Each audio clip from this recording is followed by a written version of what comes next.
Yeah! It's time to get it on!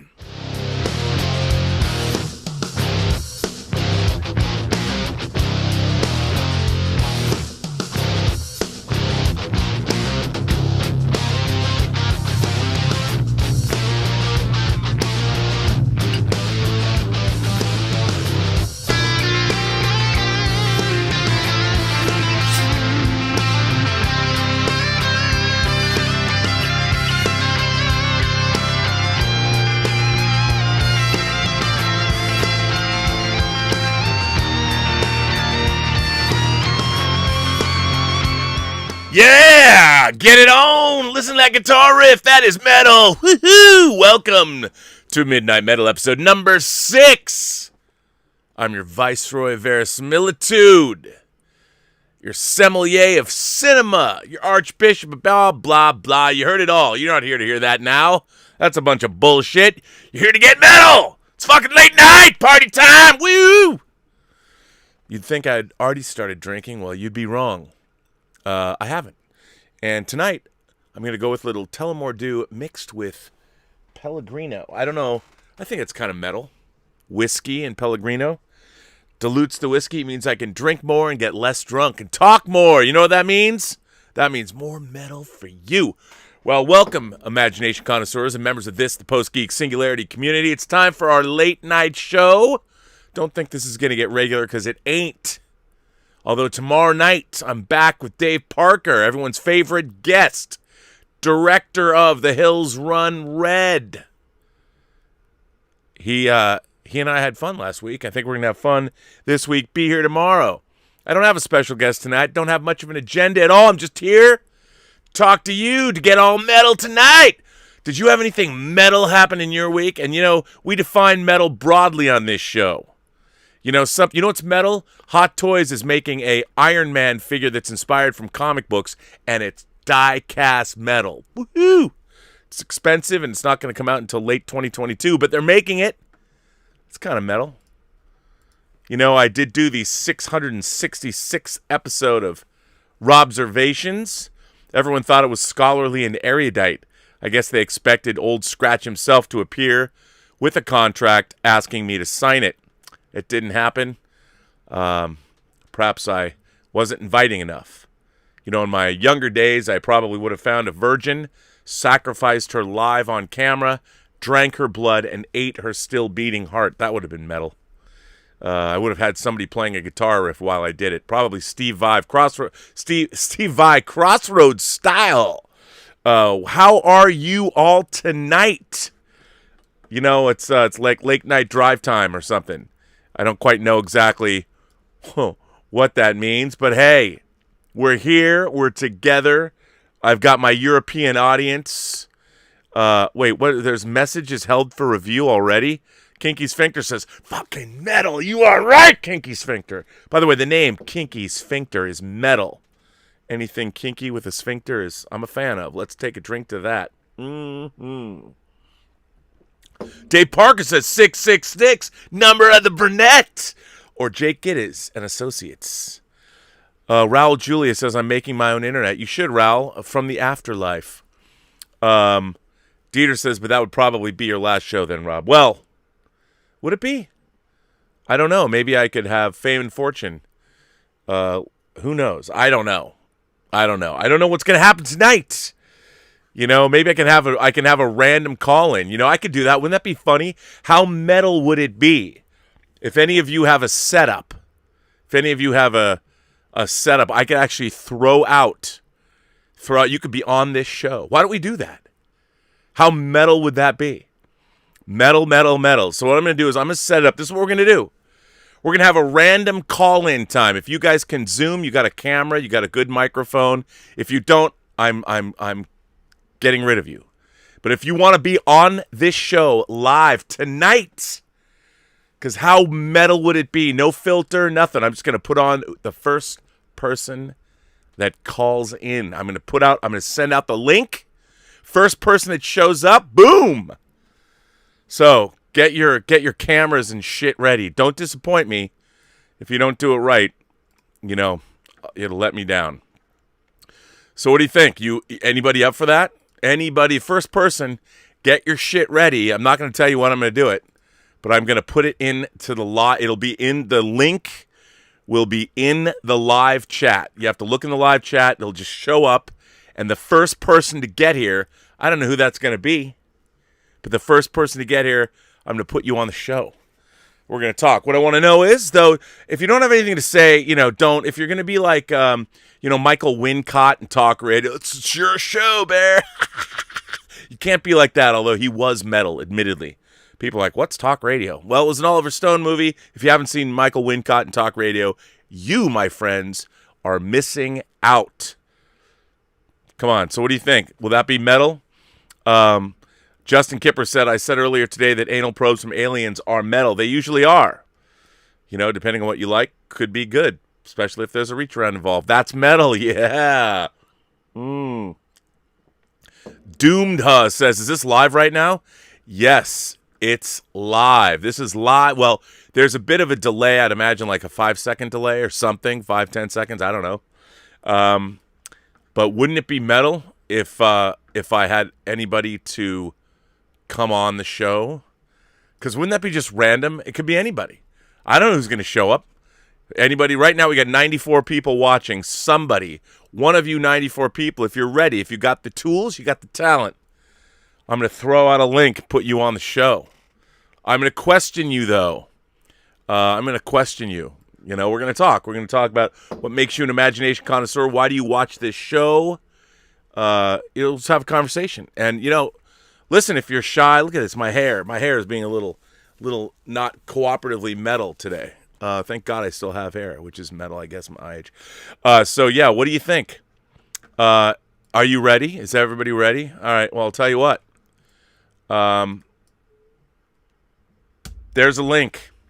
The link is in the live chat. Let's see who's going to show up. I don't know. We'll see. We'll see who shows up. Hopefully, you'll be able to hear me, and you'll be on the show. I don't know who's going to pop up. I've never done this before. This is a first, ladies and gentlemen. I've been on the Burnettwork has been rolling since December of 2018. Well, a little before that, but the show's been on since before December 2018. We'll see if anyone shows up, if anyone has the balls, the cojones, or whatever else you want to carry around, your switchblade, whatever. If you're whatever, and the first thing I'm going to ask you, by the way, is you're going to tell me, why are you metal? So far, someone showed up. Let's see who it is. Cinema Gulp is here. My God, Cinema Gulp is here. Let me throw Cinema Gulp in. Can you hear me, Cinema Gulp? Fuck yeah, you can. That means you're fucking metal. That's right. All right, Cinema Gulp is coming on the show. Let me throw him in to the chat. We're going to find out exactly what Cinema Gulp is, in fact, all about. Putting him in real quick. I need to adjust you, Cinema Gulp, and make sure you look good.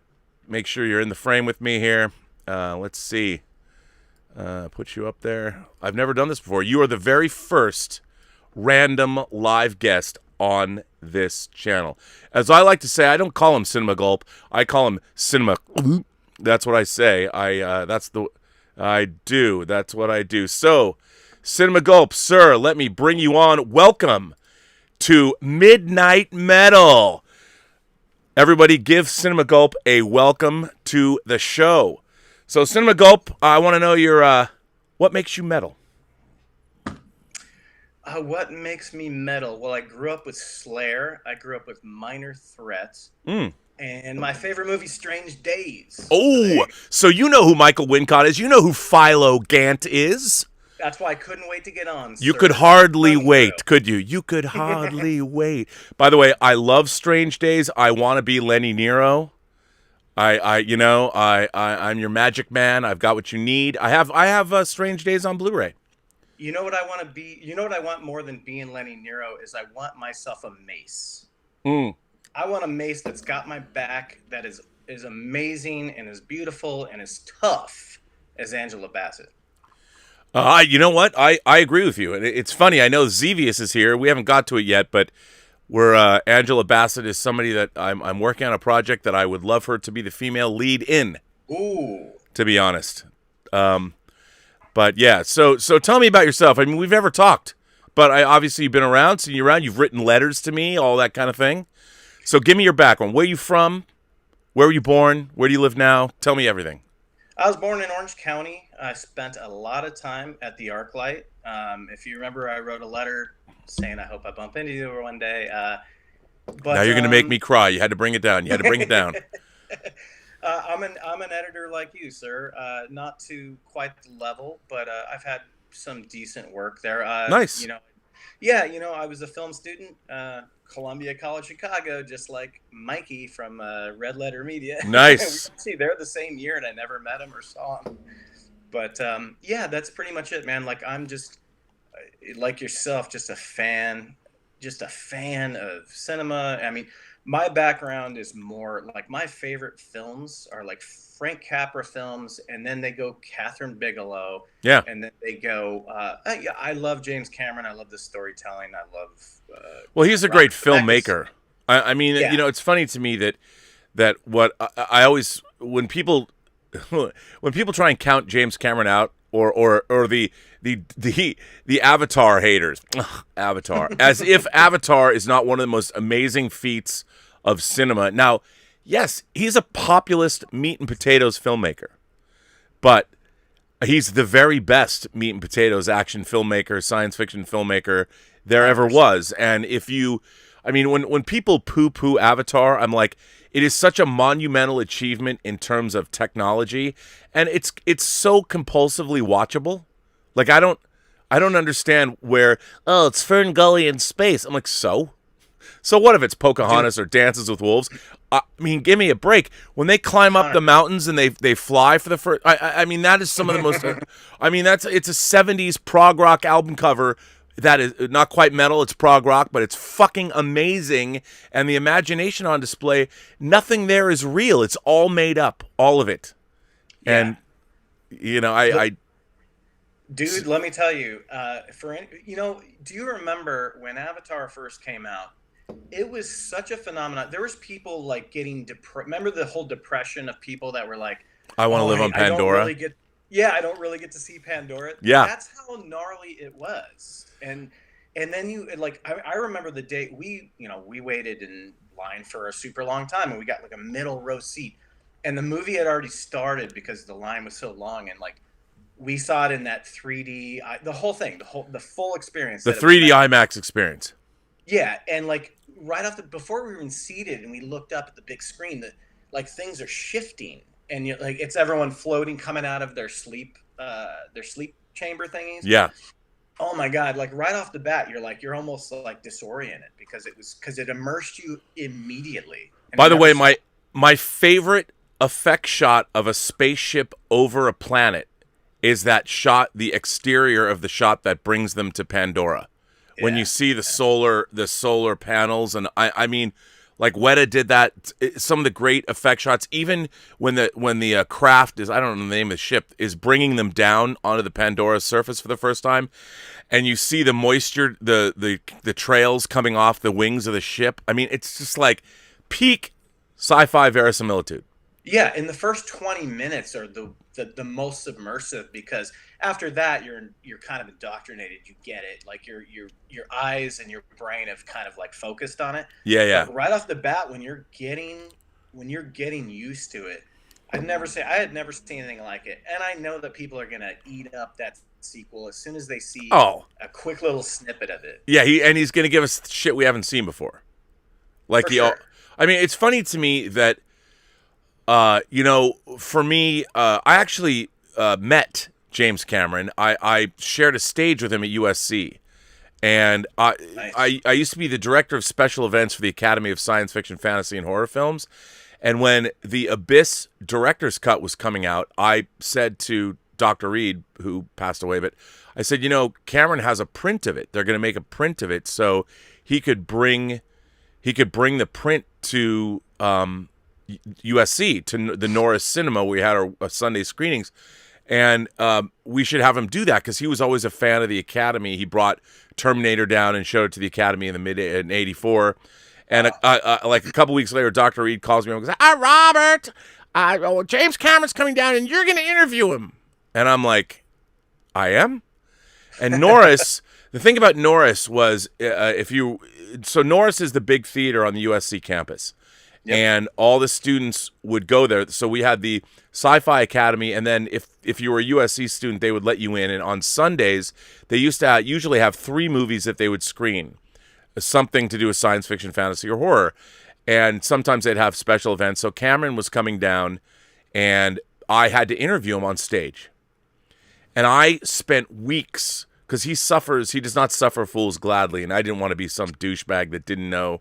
No, man. Yeah, it was, I was totally nervous. And so I walk out on stage, and it was packed. I mean, people were sitting in the aisles. I think it's a 500-seat theater. It was completely packed with people.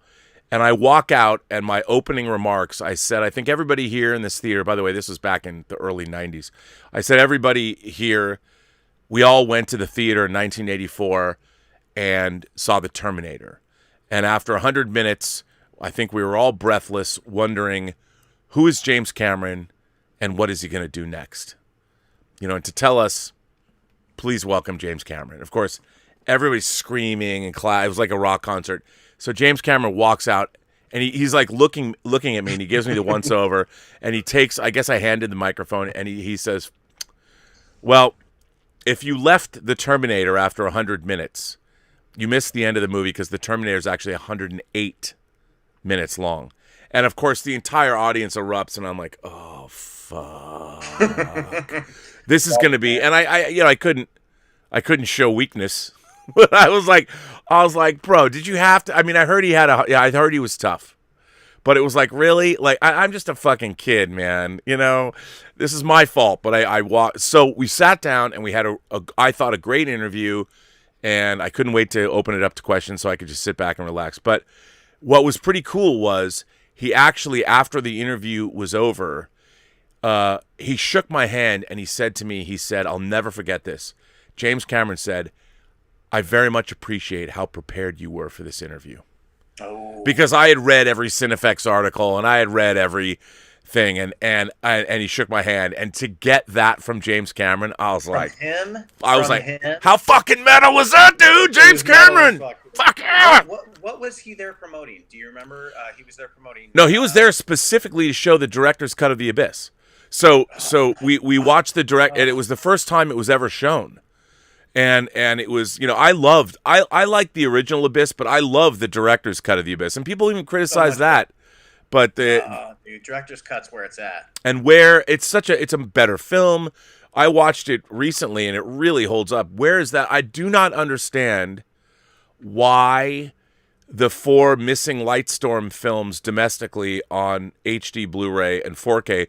Where's The Abyss? Where's True Lies? Where is Strange Days, and where's Soderbergh's remake of Solaris? Oh.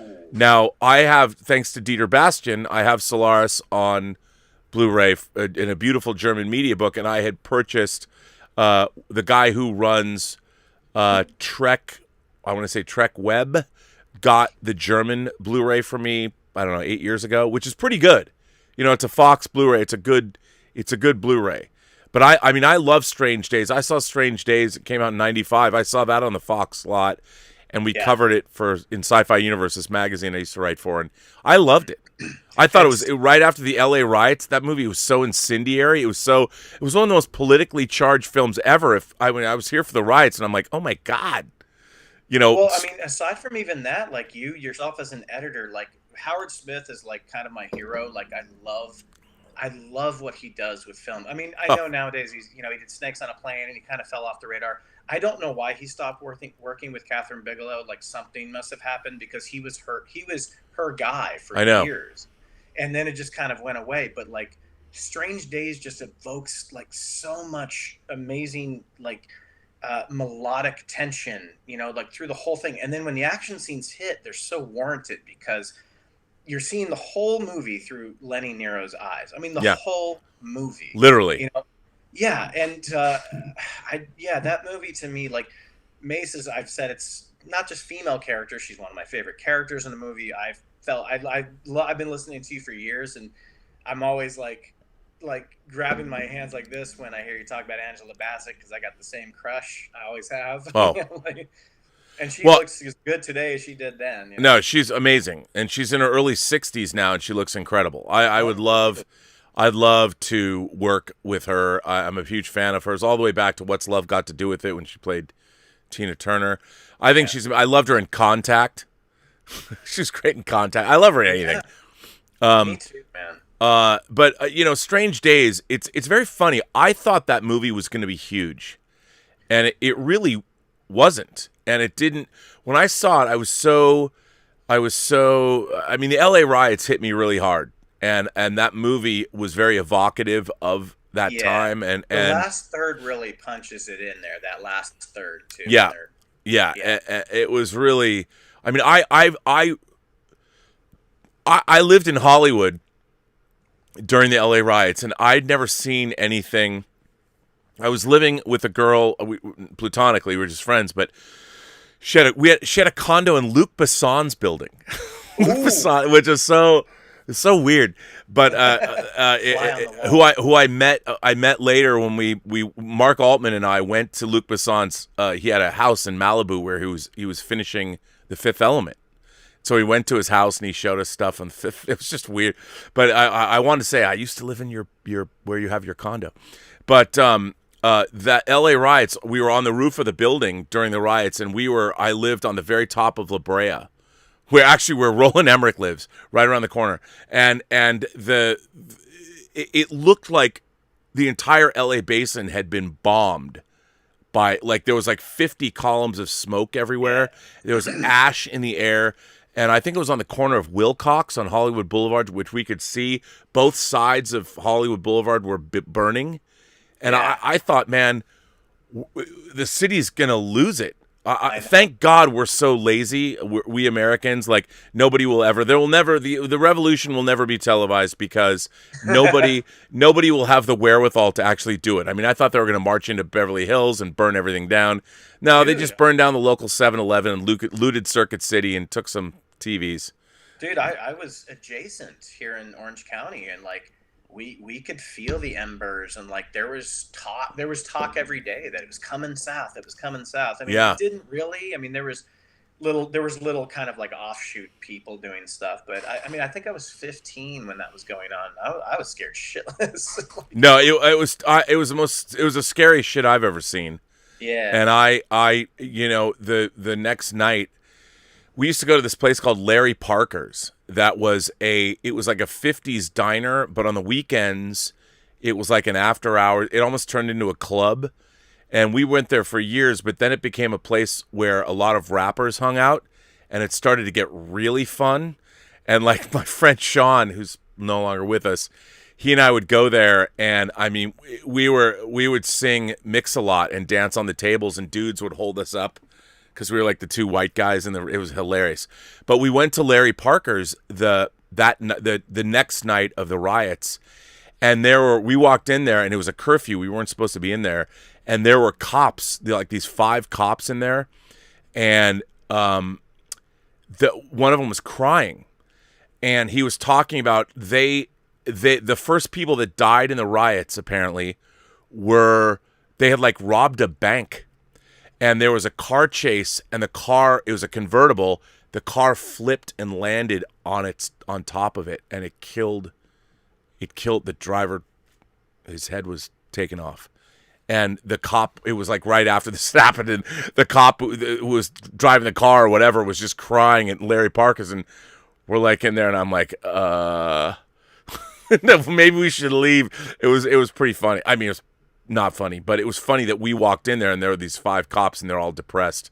But I got a date out of it. I dated one of the waitresses there, so that was kind of metal because of that night. But yeah, it was crazy. The whole thing was, I really thought the city was going to burn to the ground. I had no idea.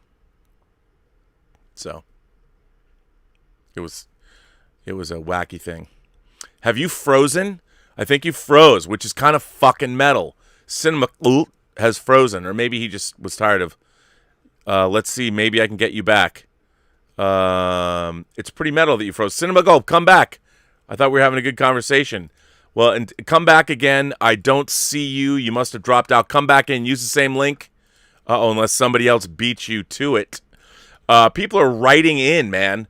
You know who wrote in? Lynn Hobday, our beautiful British expat who lives in Japan, who's doing anime and all kinds of things. She's singing, she's producing music, she's worked on Godzilla soundtracks. Lynn says, "Hi, Rob. I'm just catching up with your weekday videos. I missed them all this week. Thank you so much for doing these streams. It's a great time for this side of the world, but please make sure not to lose too much sleep." Oh, I always like siesta, but I appreciate that, Lynn. Philip Owens sends in a super chat and says, "I wish I could. I'm in the studio working. So much we could talk about." Well, we'll do this. 200 Watt Studio sends in a super chat and says, "Tonight it's the Burnettwork.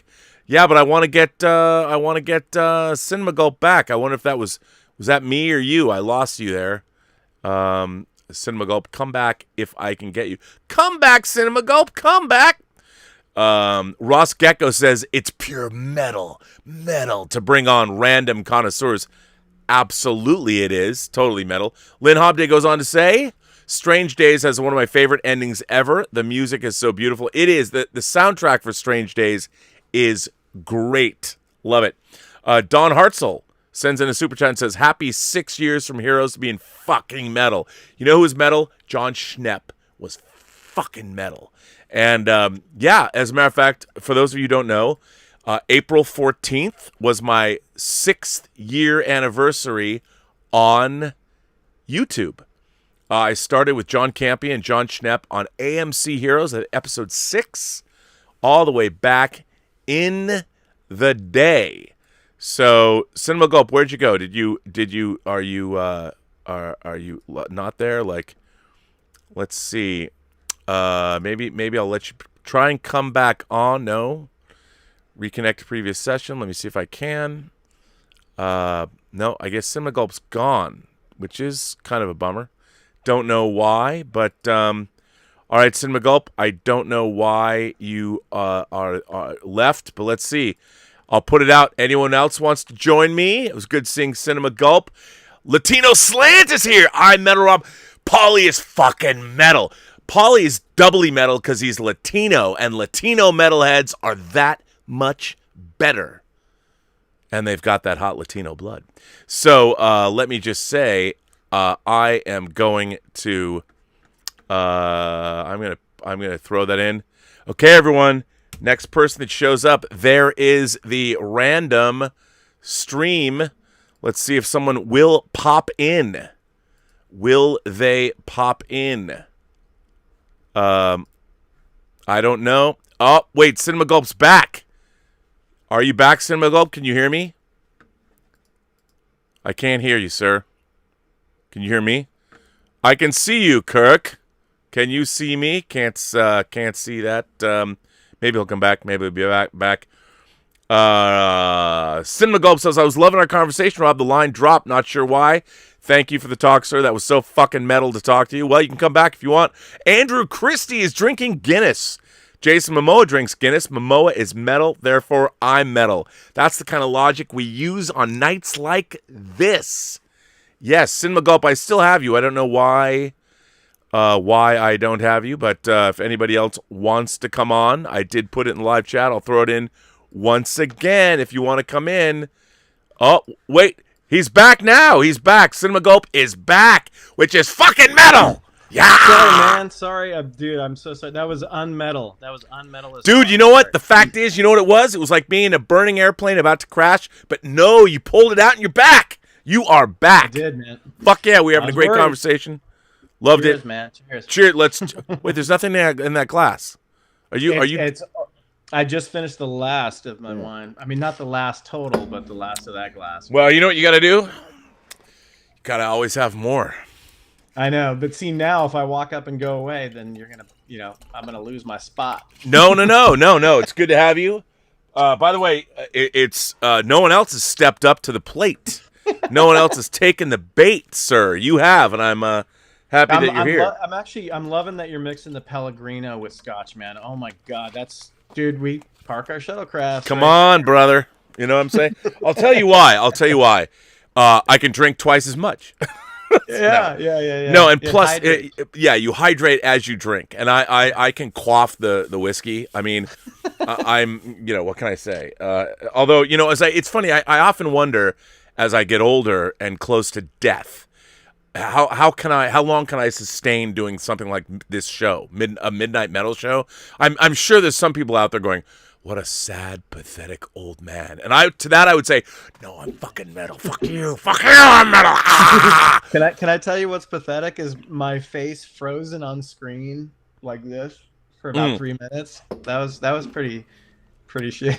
No, that's metal, dude. That's fucking metal. You know why? Because even those kind of things, it makes you take stock of yourself. You look in and you think, okay, maybe that's not what I want to have happen in my life. But. Do you have a second if I can go back to something you're saying about the James Cameron interview? Dude, you can. Are you kidding? That's what we're here for. We're talking. Okay, so when you were talking to him, I don't know if I don't know if it was warranted to ever bring it up, but because we all know about the Abyss director's cut and stuff like that. Like, and I get it. It was a big amount of time they had to cut out, so they cut out a huge subplot. But did you ever? Does anybody know why the whole idea of the wave and stuff was cut out? Like, I mean, you can cut things out for time, but that was a whole huge chunk of the movie, like, completely taken out. Did they just not want that?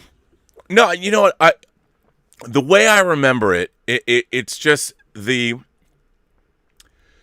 I think that was a whole extra added layer where the aliens were now going to involve themselves in our affairs as opposed to being hiding in the sea, and by doing that, because it changes, it makes the aliens proactive where they actually interfere in our affairs, and I think that the decision was made that by removing that, the aliens are just these mysterious creatures that are on the bottom of the ocean.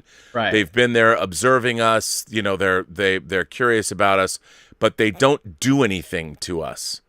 And in the director's cut, they basically say, "We will fuck you up if you don't." And that's a whole extra added plot layer. But I think that's what makes the movie, so cool. And it's still, watching it now. Yes, you're looking at effects work that's 30 years old, but and water was at the time. I mean, I remember working on Superman Returns, and I think it was Rhythm and Hues, and I went and I talked. I don't know who this was, but I spent like half the day talking to a guy, and they had created for Superman Returns a new water program, a CG particle program, so they could do more realistic water, because there's a lot of water work at the end of Superman Returns, and I got the whole tour, and I'm like, I appreciate how into this you are, and I was getting the whole analytics of all that, and I think that the wave at the end of it's a little, it holds up, but it's not perhaps maybe the best visual effects, but I certainly would like to see it in HD, because I do have of course, I do have, this is Dieter Bastions, I do have these Stinky Tuna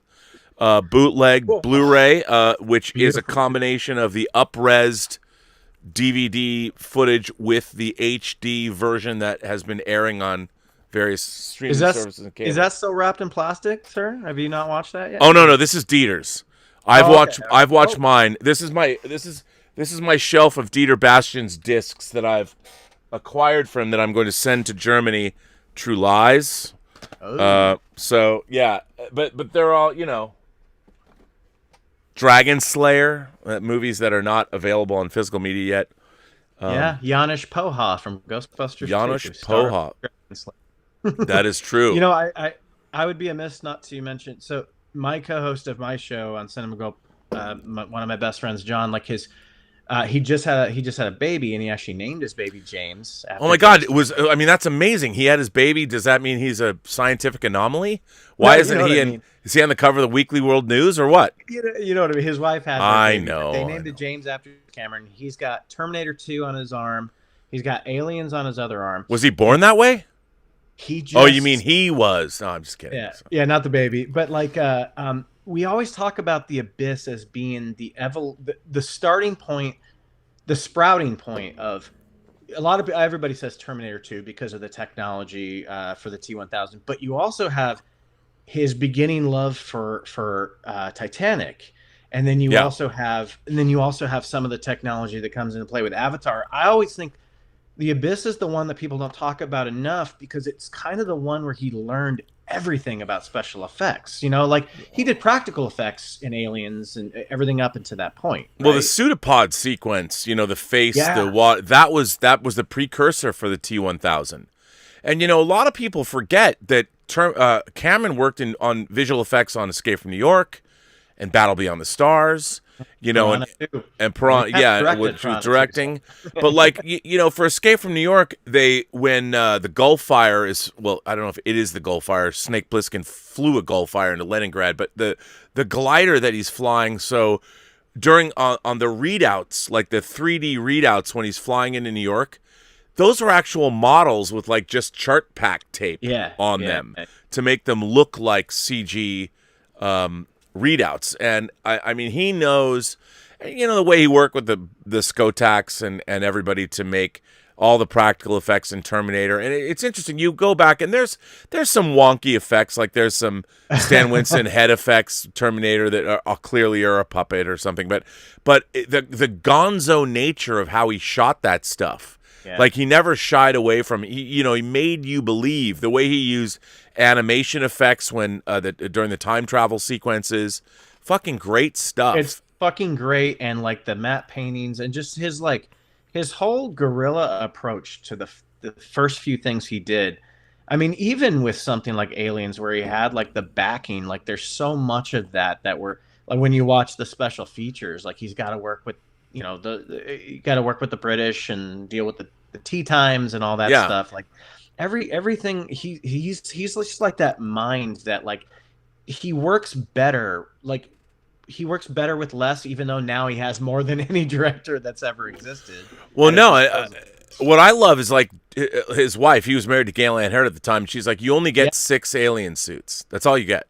I know. You know, there's 6 alien suits in the entirety of Aliens. And isn't that crazy? Well, he understands. I mean, everybody understands that all that matters is what's in the proscenium of the frame.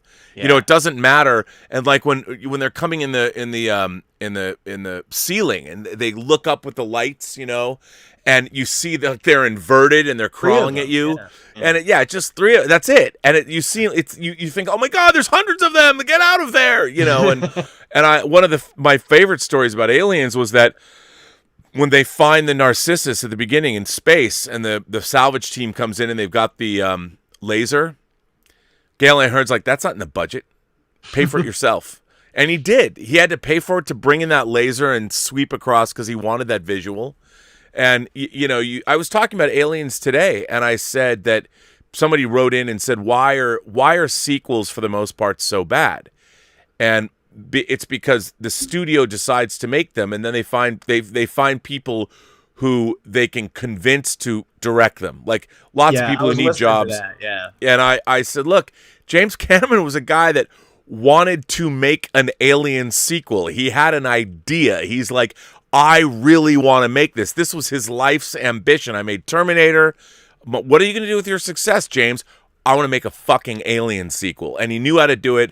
And that doesn't happen with sequels. No. And if it did, we would be getting a lot. Like I would love it if somebody actually, a great world-class filmmaker, said, my dream is to make a Star Trek movie, and they would go and do it. We've never had that. I mean, we've had actors parlay themselves into directors.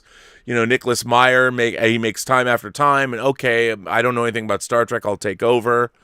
But or somebody like JJ Abrams, we'll do it as a business thing. I want to take over the entire franchise. Like you said Ryan Coogler was that one rare. He was a guy. I want to make and Ryan Coogler's like, I want to make fucking Creed. He had an idea. I've got this idea. I came up with it. He had to go tell Sylvester Stallone, I would like to work in the Rocky universe. I have a movie I want to make. This is what I want to do. And I would like you to be in it. I mean, the balls on that guy. That didn't take Sylvester Stallone long to say yes. I mean, but he did it. Like, it was Ryan Coogler had this passion to go make fucking Creed, and that's fucking metal. And that is what's so. I wish there was more of that, But again, you have to have the talent. I mean, Ryan Coogler had made Fruitville Station. Cameron had made Terminator. So, and these are guys that love this universe. And what was great was they did something new. And you gave Sylvester Stallone arguably his best turn at Rocky Balboa since the original film.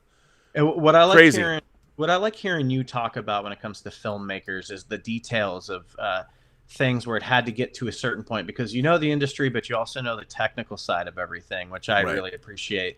And I believe that Cameron pitched Aliens before he had made Terminator, and they said, make a good Terminator movie and we'll talk. I've heard that. I'm not sure if that's true, but I heard that he showed the script and they said, well, look, we know you have a movie coming up. We want to see how this pans out first. And then when they saw it, they said, here's the keys to Terminator. Right. I've got Xevious. I don't know if he can hear me. I'll mute him, but Xevious is an artist, an imagination connoisseur. He did the Midnight Metal artist. He's Midnight Metal art. He's actually doing storyboards for me. I got to get back into it. It's been months since we've worked together, but he's been storyboarding a project, my dream project that I want Angela Bassett to be in. And I didn't know he would be. Xevious, if you're out there, if you're watching, come back, Xevious, come back. I'll throw you in. I'll put you in right below us. I'll throw you in.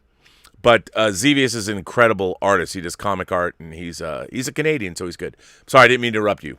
No, you didn't. No, that was great. I just was.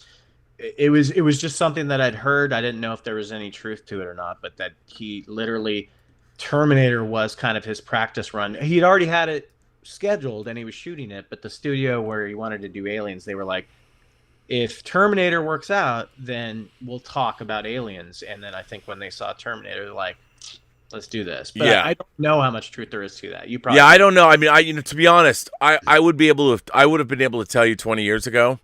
It's so funny because I've got my Aliens issue of Cinefex right over here, and I could probably, there's so much stuff that I feel that it's been now I've been in LA for June 4th will mark my 33rd anniversary in LA. And there's so much water under the bridge, so much stuff. I've forgotten as many things as I used to remember, only because but it's been great. I mean, that's one of the things I can't believe is where we are at right now. How great the world is in terms of, if you're an imagination connoisseur and you like science fiction, fantasy, and horror, despite the fact our large franchises that have become these corporate tentpole, who would have thought? I mean, even the prequel trilogy for Star Wars was basically controlled by Lucas, just him. He was doing whatever the hell he wanted. And the idea that Star Wars it's so counter to what a corporation's needs are so counterproductive, or they're so counter to what good storytelling is all about. Yeah. That a corporation would be incapable of making something that's sort of transcendent, because it can't. It has to think about, well, these are all the things that we have to serve our theme parks and our merchandising, and we bought this IP to be exploited across so many different platforms. Well, what do you think they think of first? Do they think of all the toys that they have to play with as far as special effects, or these days do you think it's more about the inclusion aspect? Like, because story is clearly taken a back seat.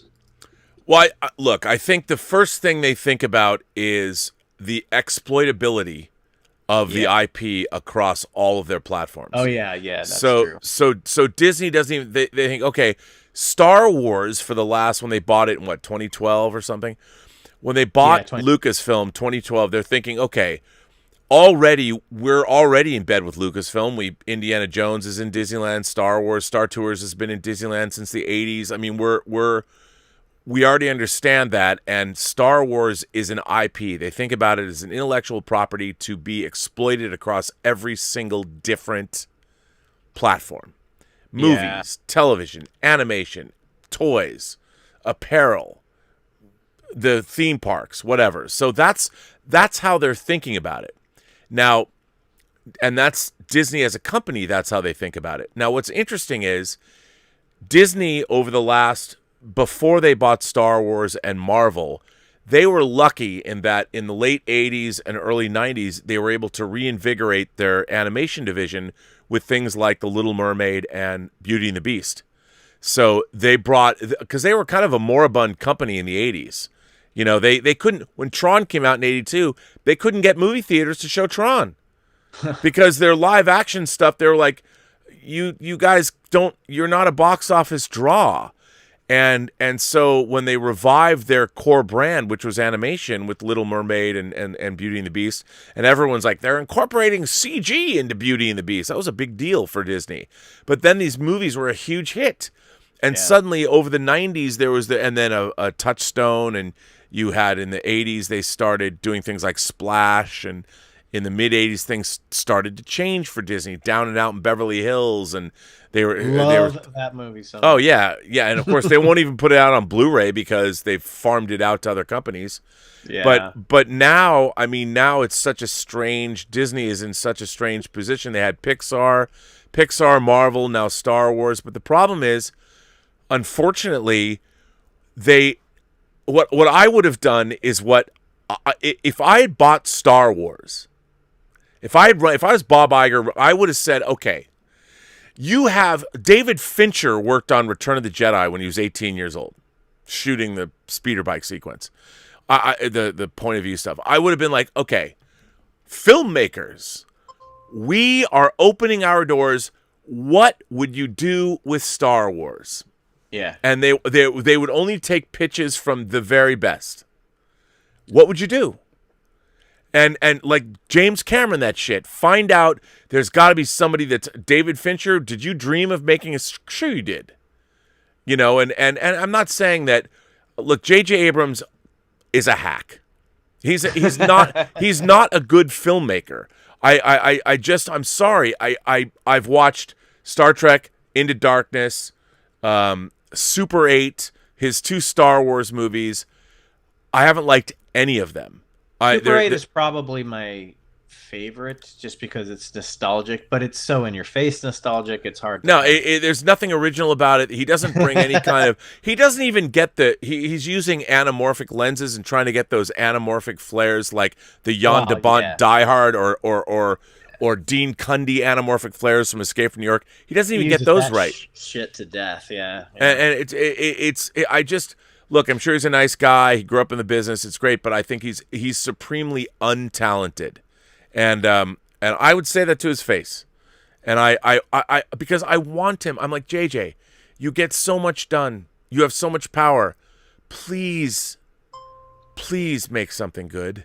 So the first time we have something in common. I didn't go to USC. I actually taught the Avid editing system to journalism students at Annenberg. Oh, nice. From 2007 to 2012.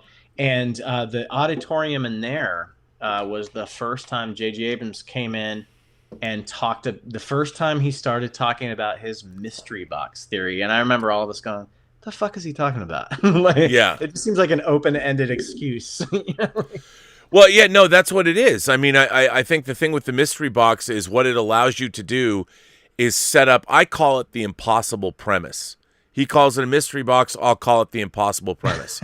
And I've said the impossible premise is a premise that sounds incredible when you pitch it, but it's open-ended and it doesn't have an ending. And you don't know, the creator, the person pitching it, the person that came up with this, it's a premise that can't have an ending. Right. Because if you tell people what's in the mystery box, there's no more reason to go forward. You know, so the mystery must stay an eternal mystery. Otherwise, you'll let the audience down.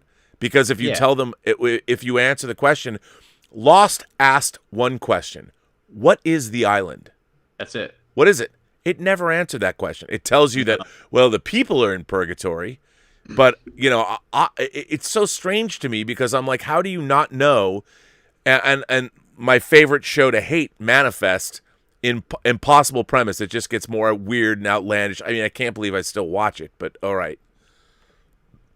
To me, Lost, the island was Earth's butt plug, I guess, by the Yeah, end. I know that's what it was. I've said that the golden, but like I think that like I thought that to me, whether you believe in God or not, the island was God's fingerprint on his creation of the earth. And I'm like, the island is a crucible. And all the people that somehow find their way to the island and they endure it and they find their way off the island and go back into the world, those are the people that become the teachers, the prophets. Maybe Jesus came from the island, and they're the ones that have gone through this experience of wonder and awe and realizing that there is powers in the universe, and they're supposed to go forth and heal the world. That in my own mind, I thought they would do something that would have been like fucking cool. Yeah, and they didn't do that because ultimately they didn't know. No, and you could tell in season 5 when they start time traveling motherfuckers that they're like, we don't know what we're doing, so we're gonna try to go a different angle and confuse people even more. Because that was when you're like, what is going on? And I'm like, you know what I hated about Lost? There was never an episode where people just had like the dinner party episode and they all sat down like, we are fucking traveling through fucking time. How is this fucking possible? Like nobody ever stopped and went, okay, let's break this down for a minute. Since our plane crashed on this island and there was the hatch and now we're traveling through time and there's nuclear weapons and bombs and whatever. There's a smoke monster. No one ever stopped and said, what is this insanity? They all just went along like, well, I guess we're in the 70s now. Well, everyone was so on edge, like not trusting each other. Like, yeah, you're right. There was never a conversation. Like, can we get every 80 people, all of us 80 together and be like, what the fuck is going on? Did you guys all see the same thing I saw? Like it was all everyone, no one trusted each other. Yeah, it was a big mess. But I'll say that the pilot was kind of metal, maybe. Like it was. We have a new. Metal? It is fucking metal, but we have someone else to add to this session.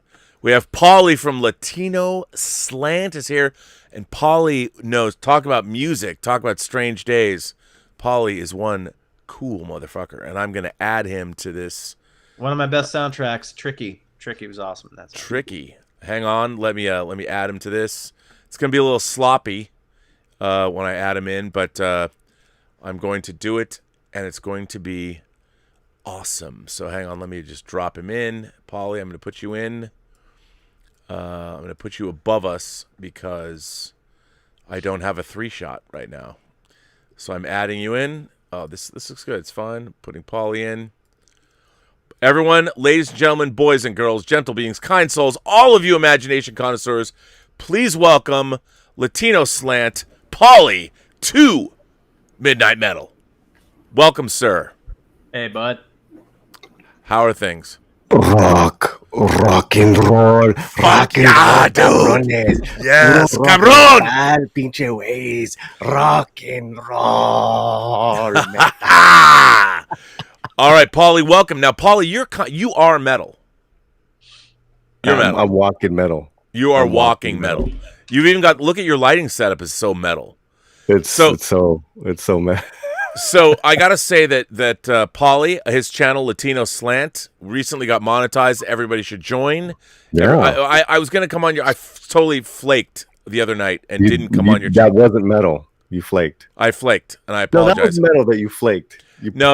I don't want to be a flake. I spaced your show. Good. Although there's a reason why. There's some. I can say what it is on Tuesday, but I flaked. But I apologize profusely. I'm a huge fan. Everybody, by the way, everybody watching this right now, go subscribe to both Cinema Gulp, Latino Slant. Go subscribe. Go do that right now. Do it now. Do it now. And of course, Paulie hosted the epic Blood In, Blood Out stream. Oh, really? We had the cast reunion. It was incredible. It was definitely one of the highlights of 2021. You can go watch Benjamin it. Bratt. He came on the stream. And by the way, that guy was awesome. Paulie, we've talked about it. How awesome was Benjamin Bratt? We need to bring him back because I feel like he only spoke once, and because it was like too many people on the damn panel. Yeah, but it was still great. Character in that movie so much, man. Like going just when he goes to the military. Like, I mean, from the beginning of that movie to the middle where he's in the military. Yeah. And then he's like, oh my God, that's his character in that movie is incredible. Well, I have to yeah. ask. I got Paulie specializes in music. Music is his life. So I got to ask you, Paulie, because we, the idea of being metal, I want to actually make it real. What do you think? We talk about heavy metal music or death metal or black metal. What do you think the soul, the essence of metal is? What is it to be metal? I like this band from Puerto Rico called Booyah. They're hip hop metal, and they've always been. They're just so damn powerful, man. It's power to me. It's like that, like it's just it's like a like it's kind of undescribable. Even the commercial metal, right? From Metallica down, but Booyah is really, really interesting, man. They've been around for years, man. So that to me is metal. That to me is my, because I like the genre mix too. I don't like just one thing. So that's a badass band. Well, that was like, something like In Living Color was kind of they mixed. I liked In Living Color, the Cult of Personality, baby. Cult of Personality. Yeah, I liked all that. But I think you're right. I mean, so do you think metal is dominating or is it inclusive? Is it a dominating force or is it, because I feel like even metal, like music brings people together. And I think that metal music brings people together. I wouldn't say all music brings people together. I mean, a marching band doesn't bring people together, but marching band brings people in line.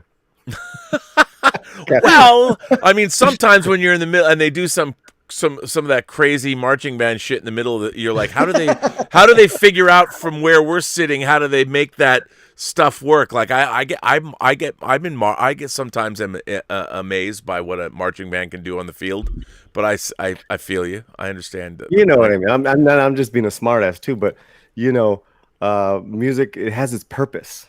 It has its purpose. Now the genre, it can be a little off-putting, just like country, just like hip hop, just like banda, or just like oh God, you want to clear out a room at a party faster, you play like some Sonic Youth or some indie band. So yeah, that can be off-putting as well. Correct. But then there'll always be that one asshole who gets, oh yeah, Sonic Youth, yeah. I'm that asshole. There's always that one. There's always that when Eddie Murphy was singing, he did that skit, Kill the White People. Kill the white people. Oh yeah. And then there's that one black guy in the back. Remember that skit, Robert? I do remember that skit. Shit. I think some of the most off-putting genres of music are the things that influence the great ones, though. Like my favorite musician is Stephen Malkmus, who's the former frontman of Pavement, which was a 90s band. And his favorite band is Celtic Frost, which is a fucking metal from hell band right there, which is awesome. Wow. And it's interesting. It's like, where do you see that influence from? It's there. It's just subtle. It's in his head. Yeah. Yeah. But I mean, it's funny. To me, I like, like you said, Paulie, I like when musical styles fuse together. Like there's different, you have, like, I love flamenco guitar. And do you know Rodrigo and Gabriela? Sure. Okay. I saw them. I actually went and saw them in Hollywood. And it's just a guy and a girl playing a guitar. Yeah. But, the different styles and they use the guitar body as for percussion. And like I was mesmerized by it was just two people playing music. I mean, it's two people. When you have people on string instruments playing, and to me, it's an amazing. The human spirit is being channeled through strings and wood, and yet those would be inert without the spirit of what it is to be a human being. And the fact that you can get rhythm and the fact that you can get sound, and like I watched the two of them play together in synchronicity, and I'm blown away by it. It's just two people playing guitars. Yeah. And I'm like, my God, man. And that is something, that's what separates us from the animals. I mean, that's what, and I love animals, but you know, they didn't make string instruments. and I think when you see people, you know, to me it's that kind of guitar work is romantic, it's sexual, it's intellectual, it's emotional, it's all of those things all at once, and it's mesmerizing. You know, one of my favorite things, I'm a huge Prince fan, and my new favorite thing is Prince played a solo at the Rock and Roll Hall of Fame.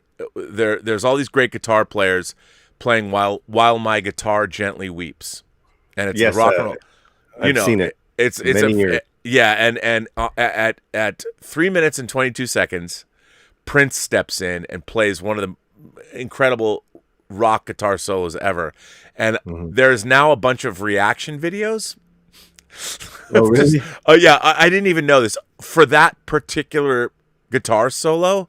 And there's guitar players and there's people, and I went down a rabbit hole just to watch people responding to Prince's guitar solo, because at the end of it, which is just insane, he throws his guitar up and it never comes down. Like there's somebody up there in the that grabs it. Just, I mean, that's the most someone metal planted in the crowd that catches it. It's just, I mean, it's incredible. And you think about it too, like a couple of those people aren't with us anymore. Tom Petty. And Prince, they're both gone. Yeah, man. You know. Yeah, that's a kill. That's legendary. That performance and that guitar solo. Oh, it's one of the greatest. You know, correct. And it's incredible. But I look, to me, I love the guitar as an instrument. I love string instruments, violins. You know, anything. Tina Guo was, I think it's Guo, the girl who did the Wonder Woman. You know. She put up a video where she's learning to play a new concerto or something on Twitter tonight, and I'm like, just watching her playing her electric cello. I'm like, oh my God! You ever watch Les Claypool play the stand-up cello? It's freaking amazing. Yes, I mean, incredible. You know, I was watching Greta Van Fleet was on Jimmy Kimmel, and you know, everyone's like, Greta Van Fleet's, they're just like Led Zeppelin. That's all. That's what they are. And however, I'm like, wow, you know, this new song is off their new album. The lead singer was doing like in one sentence, he was doing Robert Plant, Freddie Mercury, John Lennon, all in like Jim Morrison, all in one sentence. And I'm like, I love seeing people just shred. I want to see a front man, a drummer, a bassist, and a lead guitar.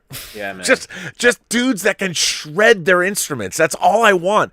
No auto-tune, no production, just dudes that can stand up and fucking shred. People that are fucking metal. What happened to that? A band that can do exactly what you're saying, and that I wish that they had not kind of fallen away a little bit, but I saw them 3 times in Chicago. Wolf Mother.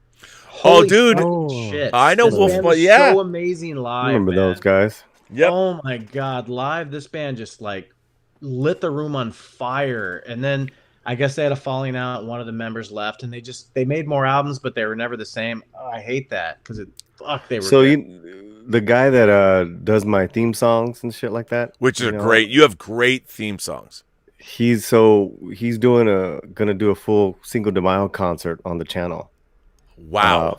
For us, right? And his music is so like modern. It's not like like your typical what you would think is Latin music. It's like, oh, okay, this is modern rock. You're gonna love it. And he got the mechanical rights, performance rights to Fleetwood Mac. What's that song? Landslide. Okay. And he does and Missing Persons Words. Wow. It's one of my Robert. Growing up, I grew up in West Dale LA, Bozio, man. Dale Bozio, man. Dale Bozio. Do you hear me? Do you care? My dad, cuts hair. Back in the day, he used to cut their hair. I met all those guys. I was a little boy going to Westwood Village watching Empire Strikes Back 9 times at the Avco Center, Superman at the Man's National. You know, Dude, the National. The National. One of my favorite theaters. And, Yeah. you know, that theater was huge. As a little kid, it was huge, man. It was huge. And it was in Fincher's Zodiac. They used it in Zodiac when they go see Dirty Harry. Man, they blew that shit up. That theater was so gigantic. No, it was right before they destroyed it. They shot in the theater. That theater, that might have been the National because the screen. That theater was gigantic. I remember seeing Ridley Scott's Black Rain in there in '89, and it was fucking awesome because it's got that soundtrack. It was Hans Zimmer, but it had God, who did the Cinema? Do you know Westwood Village at all? The end score song of Black Rain's so badass. Have you ever been to Westwood Village? Yeah. Cinema? Yeah. Oh, okay. You mean the village, the Fox Village, the one up at top? Oh, just the Westwood Village, and there's one called the Fox, then there's one called the Bruin. Oh, dude, that's where the Batman. I went to the Batman, the world premiere of Batman there. It was at those two theaters. I was 11 years old. I saw Superman 2 there, right? Oh. At the end of it, some guy yelled out, "That's not the Donner cut. That's ripped off." Like he was going off, yo, ripped off Donner. And I was like this little kid, like, oh shit. Like I've never seen someone yell like that. That wasn't related to me, That was, I used to come down and visit my friend Taylor White, and we would go to Westwood to all the theaters. I love the Fox Village. That theater, the sound in there is. Last thing I saw there, I think was was it Man of Steel? Was that late? It's been that long, man. Wow. I loved because I went and saw everything there. Well, we're going Sunday to Century City to see La Bamba. I told you about that. Mm-hmm. That's this Sunday night. Here's the thing. It's a one-day screening all over the country cinema of a commemorative Turner Classic Movie Network or something. Yeah. TCM. Yeah. TCM's, and they're presenting La Bamba. I saw La Bamba in theater as a kid. I was, maybe 11, I think. I remember seeing it as a kid, though. Yeah, at one of the theaters I wrote to you about, Rob. That was I watched it a couple of years ago, and man, Lou Diamond Phillips just crushes. Oh, he did crush it. By the way, we were talking about The Abyss earlier. Stubble McShave from Sweden says, speaking of bad water effects, I rewatched Die Another Day, where we see Bond surfing. Ooh. Water effects are like bad computer graphics. I also hate the self-repairing invisible car. It's taking the gadgets too far, and it breaks the verisimilitude. Well, first of all, God love you for bringing up verisimilitude with the James Bond movie. Die Another Day is god-awful. Oh. I do love the opening, and I love the sword fight. The rest of it's no.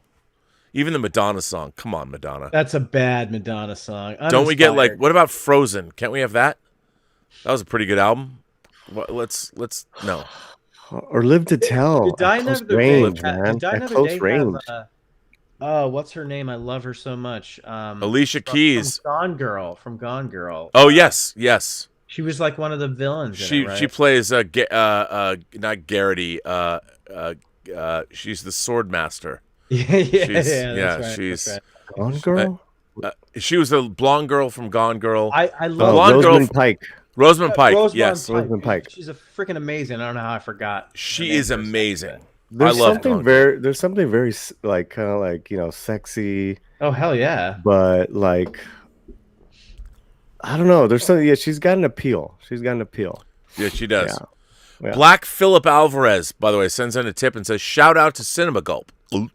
Congrats on 5 years on YouTube. I'll see you later for the celebration. Rob and together is fucking metal. It is fucking metal. And now that we have Paulie from Latino Slant, we're even triply metal."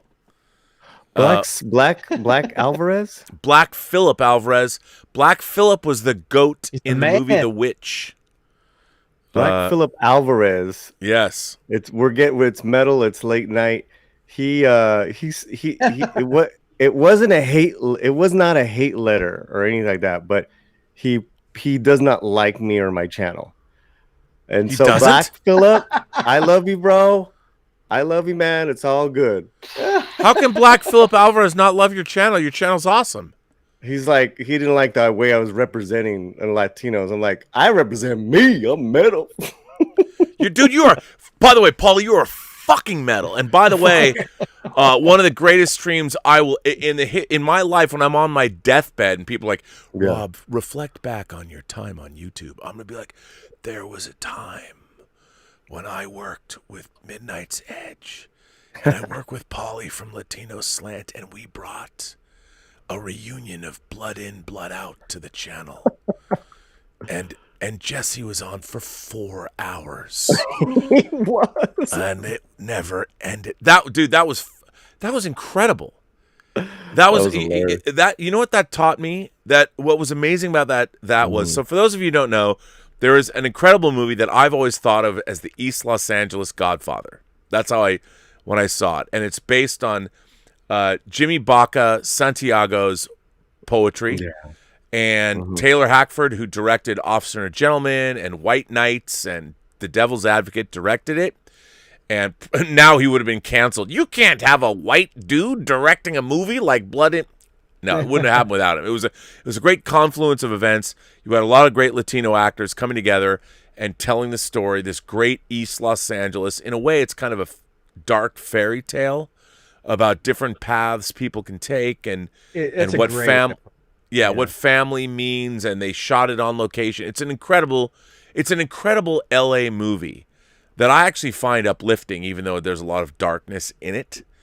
And you guys put this reunion together, the cast, Paulie and Midnight's Edge, and you guys, I was just like, let's get the director, and then he brought in Jimmy Santiago. I mean, can you believe Jimmy Baca Santiago came? I was like, oh my god, it was incredible. We're this close to getting. I'm sorry. Go ahead, Cinema. What prompted the reunion? Was it the dates or just? I just brought up randomly on a stream, and they had already done it. Why'd you guys do it? How'd you guys come? No, because we were talking randomly, and we had said we did a La Bamba retro with Jeff Rivas, who was in La Bamba, and he was like, "Well, why don't we do Blood In, Blood Out?" And then I said, Robert, we need to talk after your stream, and then that's when we filled you in. Well, and I have to say, what was so crazy about that? I'm like, did you guys ask the director? I didn't know Taylor Hackford. I've never met Taylor Hackford. That's so funny. But we live in a world now. I knew that I'm one or two people away from everyone. And what was interesting was, because of what you guys had already done, you, Paulie, the only reason Taylor Hackford came on was because I was able to tell him who you had already lined up. Right. You know, you guys had already done the groundwork. I was just some yo-yo contacting somebody I don't even know, who's a director I really love. And I'm like, here's the people. And that what you guys had done gave me, like, I'm the guy that'll be like, I'll go up there. I'll go talk to that person. I dated this girl a long time ago named Melanie Wynn. Lovely girl. This was back in the 90s, and she worked for Spelling Entertainment during the time Spelling was making Melrose Place. When he was big, yeah.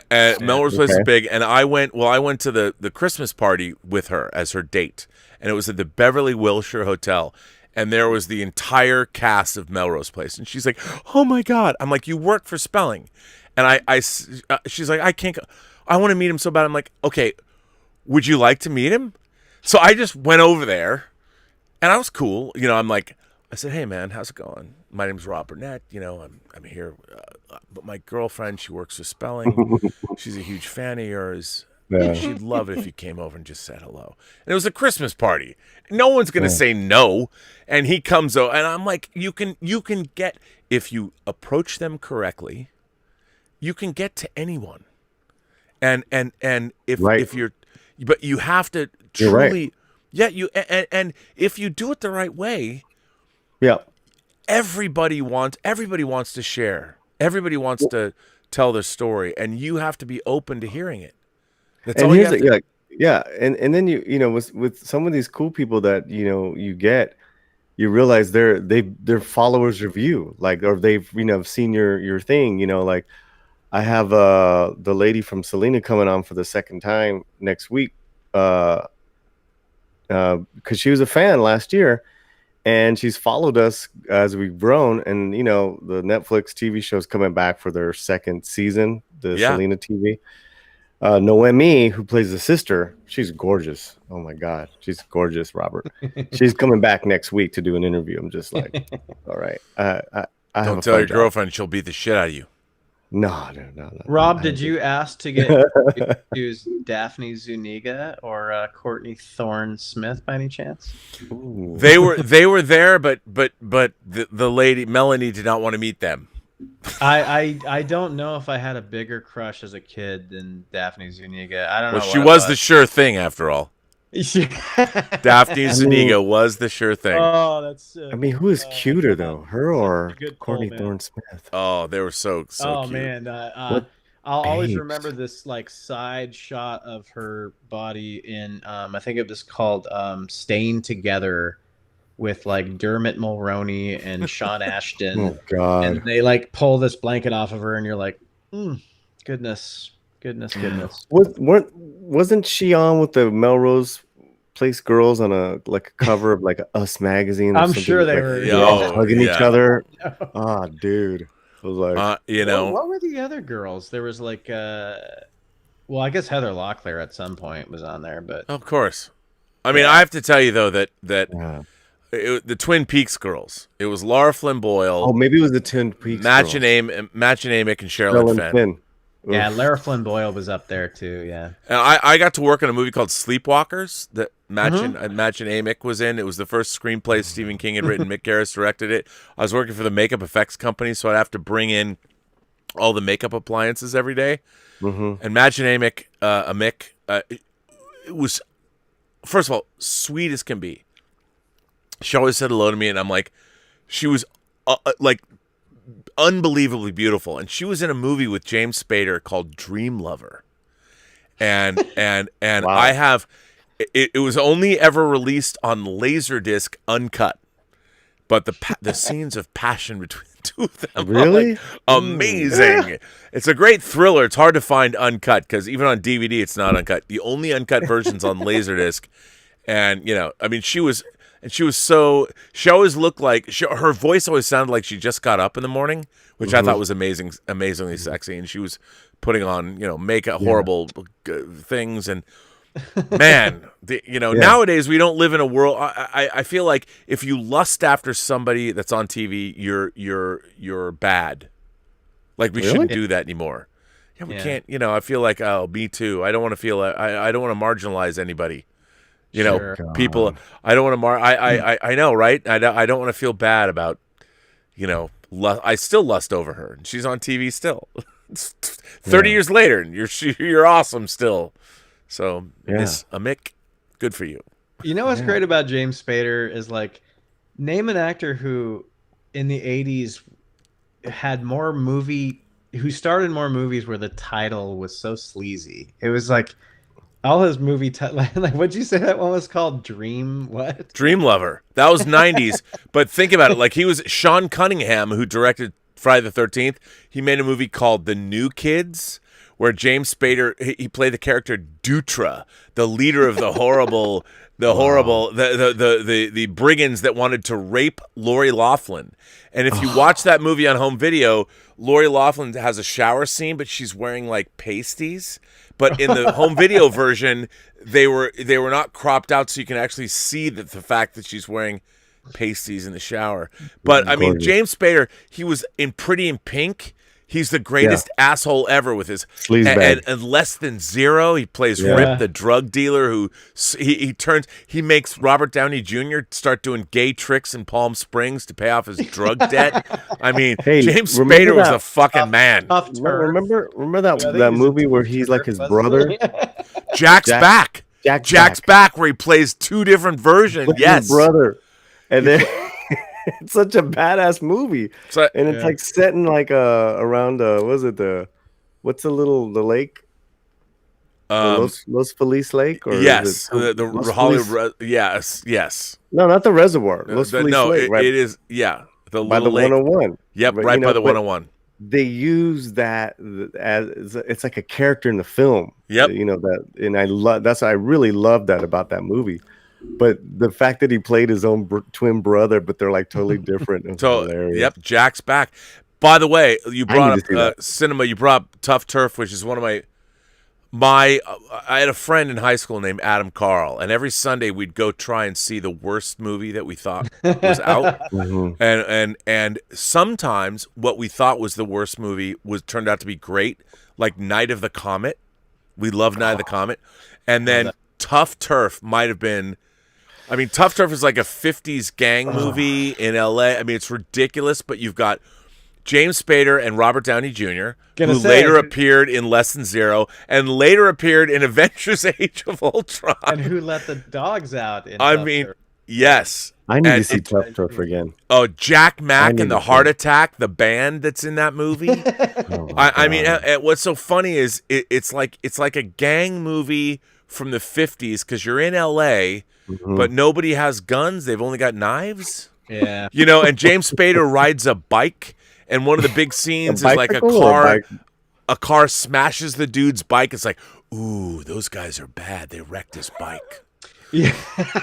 And then of course in the movie, James Spader puts on like a peach or a pink sweater, and they drive into Beverly Hills. And Kim Richards from Escape from Witch Mountain, who's later the one of the wives of Beverly Hills in the reality show. Yes. Oh, she's in it, and she's like the gang leader's girlfriend, but she dresses up, and they go to like Beverly Hills to a country club, and because James Spader came from the East Coast, he knows how to play the piano. They get free shrimp, and he's like serenading her, and everybody all the upscale white people. Like, I don't know anyone in LA that looks like the white people in this particular country club. No. Where are they? And he's like, I walk the night. He's serenading Kim Richards and Robert Downey Jr. and Olivia Barish, who was in Repo Man, is in this movie.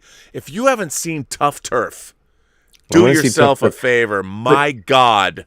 You know what I always thought was funny is whenever like the situation that you named, like him playing piano, or like Elizabeth Shue singing in a blues club.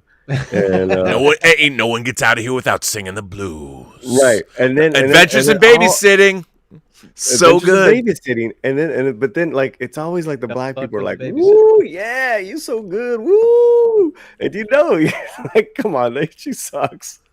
I know, and it's like they have to. The black people must approve your jazz singing. I mean, it's weird. Every blues thing was dun dun dun dun dun. That's all it was. Right, I know. Right. Bruce Willis singing the blues. Yeah, the return of Bruno. Wow.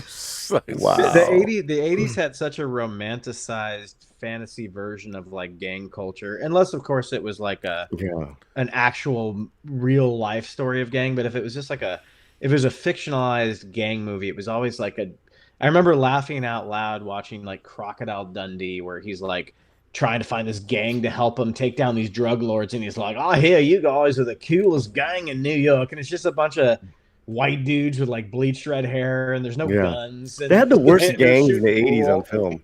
Yeah, they really. I mean, they're basically like from Beat It, from the video Beat It. It was like their fucking outfits. By the way, Martin Scorsese directed that video. Just so you know. Oh, really? I mean, he directed "I'm Bad." I'm Bad. I think it was Bad, not Beat It. But imagine that gang, Robert, going into like Blood and Blood Out territory. Oh man, they would all be gunned down in a second. They're dead. By the way, Paulie, Black Phillip Alvarez says, "Oh, where's my boy? Latino Slant. I appreciate the shout out, and I'm definitely willing to give your channel another chance. And yes, you are indeed metal, and La Bamba rules." Oh, thank you, Black Phillip. Come on, we're bringing people together here. Yes, yeah. Well, that's fucking metal, guys. That's metal. Fuck yeah! I want to give my boy Foul Ball Productions a shout out. He's in the chat. He's got a great channel, Robert. You dig him. Well, wait. We should all subscribe. Which channel is that? Foul Ball Productions. Foul Ball Productions. Yeah. Everybody should go find that. Foul Ball, not FOWL, not like chicken. Like a foul ball, like in baseball. Like a foul ball, yeah. Foul ball in baseball. Foul Ball Productions. Go subscribe. Smash that like button. Yeah, he's a real, really great with The Expanse, and like he really hit that hard as far as like, episode after episode. He just would do great breakdowns, and then Gary's been on his channel where they would break it down together. So nice. He's a good dude. He's a good dude. He's a lot of fun. But 80s product Gary? Gary Roddick. Yeah. Who by the way, I love, and I it's funny. I didn't. One of the things that I've been privileged to be a part of, starting on YouTube, my own streaming with all these people I watched. I love Midnight's Edge and Nerdrotic. Love Midnight. I love Andre and Tom. Dude, I love them. Such a nerd. And I love Rob too. I love Rob too. And what I love about Rob's them hilarious. is, I watch their I can't, it's really funny. Like when I stream on their channel, I'm like, I can't believe I'm streaming with them. Cause I was like I watched them. I was like a fan of their channel before I was streaming on YouTube, and I love the whole. That's like me with you right now, Rob. Yeah, but I mean, it's just, look. When I started my own channel, my premise was, this is going to be like being at a convention, like when you go to Comic-Con and you go to a panel, and everybody's equal. There might be people on the panel, but everybody can ask questions. Everybody can participate. We're all fans. Yeah. And we're all supportive. Look, you don't have to love everything, but we're all ultimately supportive of the work. And that was what I wanted my channel to be. Yeah. And a wonderful channel, bro. Oh, yeah, thank you. I appreciate that. I love your channel, man. Succeeded on that. So. That geeked out feeling that you're talking about. That's how I felt when we did Blood In Blood Out. Dude, between you and Tom, I was just like, all right, let me just, because and it's interesting because I know younger filmmakers that follow you guys, and then they're freaking out when it's like, you know him, them. I'm like, yeah, man. Anyways, no, but but you're doing something great. But I think that we all are, and what's so interesting about what's happened, and I think, I mean, I hate to say this because so many people have lost loved ones, but the pandemic, in a way, in terms of this platform, here's something that's not going to be, I don't understand. Like, I watch a lot of different people on YouTube, all kinds of people from all different places. And when I started really getting into YouTube, the intellectual dark web was big, and people like Jordan Peterson were and apparently it's not cool to like him or whatever. But what was really interesting, I like Jordan Peterson. I read his 12 Rules for Life, and I'm like, okay, he's like many other people. But he was on. I was watching a show that he was on today, and he was talking. He was talking about what is great about YouTube. And he was talking about the fact that, like, the media that exists now, it's all about sound bites and gotchas and this, that, and the other thing. And what Peterson pointed out was that over the last 3 or 4 years, long-form conversations with people like Joe Rogan or Dave Rubin or a lot of other channels, even Midnight's Edge and what Gary is doing and with his Friday Night Tights or whatever, you have people that are, and Latino, what you're doing, and even you too, Cinema Gulp, we're having long-form conversations, which is something that never existed before in media. And you can sit down and you can have, like, Rogan will sometimes talk to people for 3 hours. Yeah. It's amazing. It's amazing. And you get a sense of who they are. You know, there's no And then spin there. high. And there's people. Yeah, yes, that too. And there's people that are just talking. So when you watch their conversation, you're being taken on sort of a journey. Yeah. And you're getting to know them, and in your own mind, and there's real the exchange of ideas, and everybody. You know, sometimes Joe Rogan has on people that are incredibly intelligent, and Joe Rogan knows, he's like, I don't know half of what this person's saying, but I know when to interject and ask questions that are relevant. Yeah. And he makes his show, like, I love his show because I never know who he's gonna have on. Well, and he's very candid about.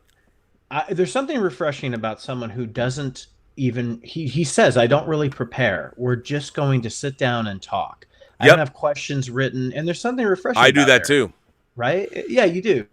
Yeah. When I did my DVD interviews, you know, I'm my 700th show is coming up, and I've been reaching out.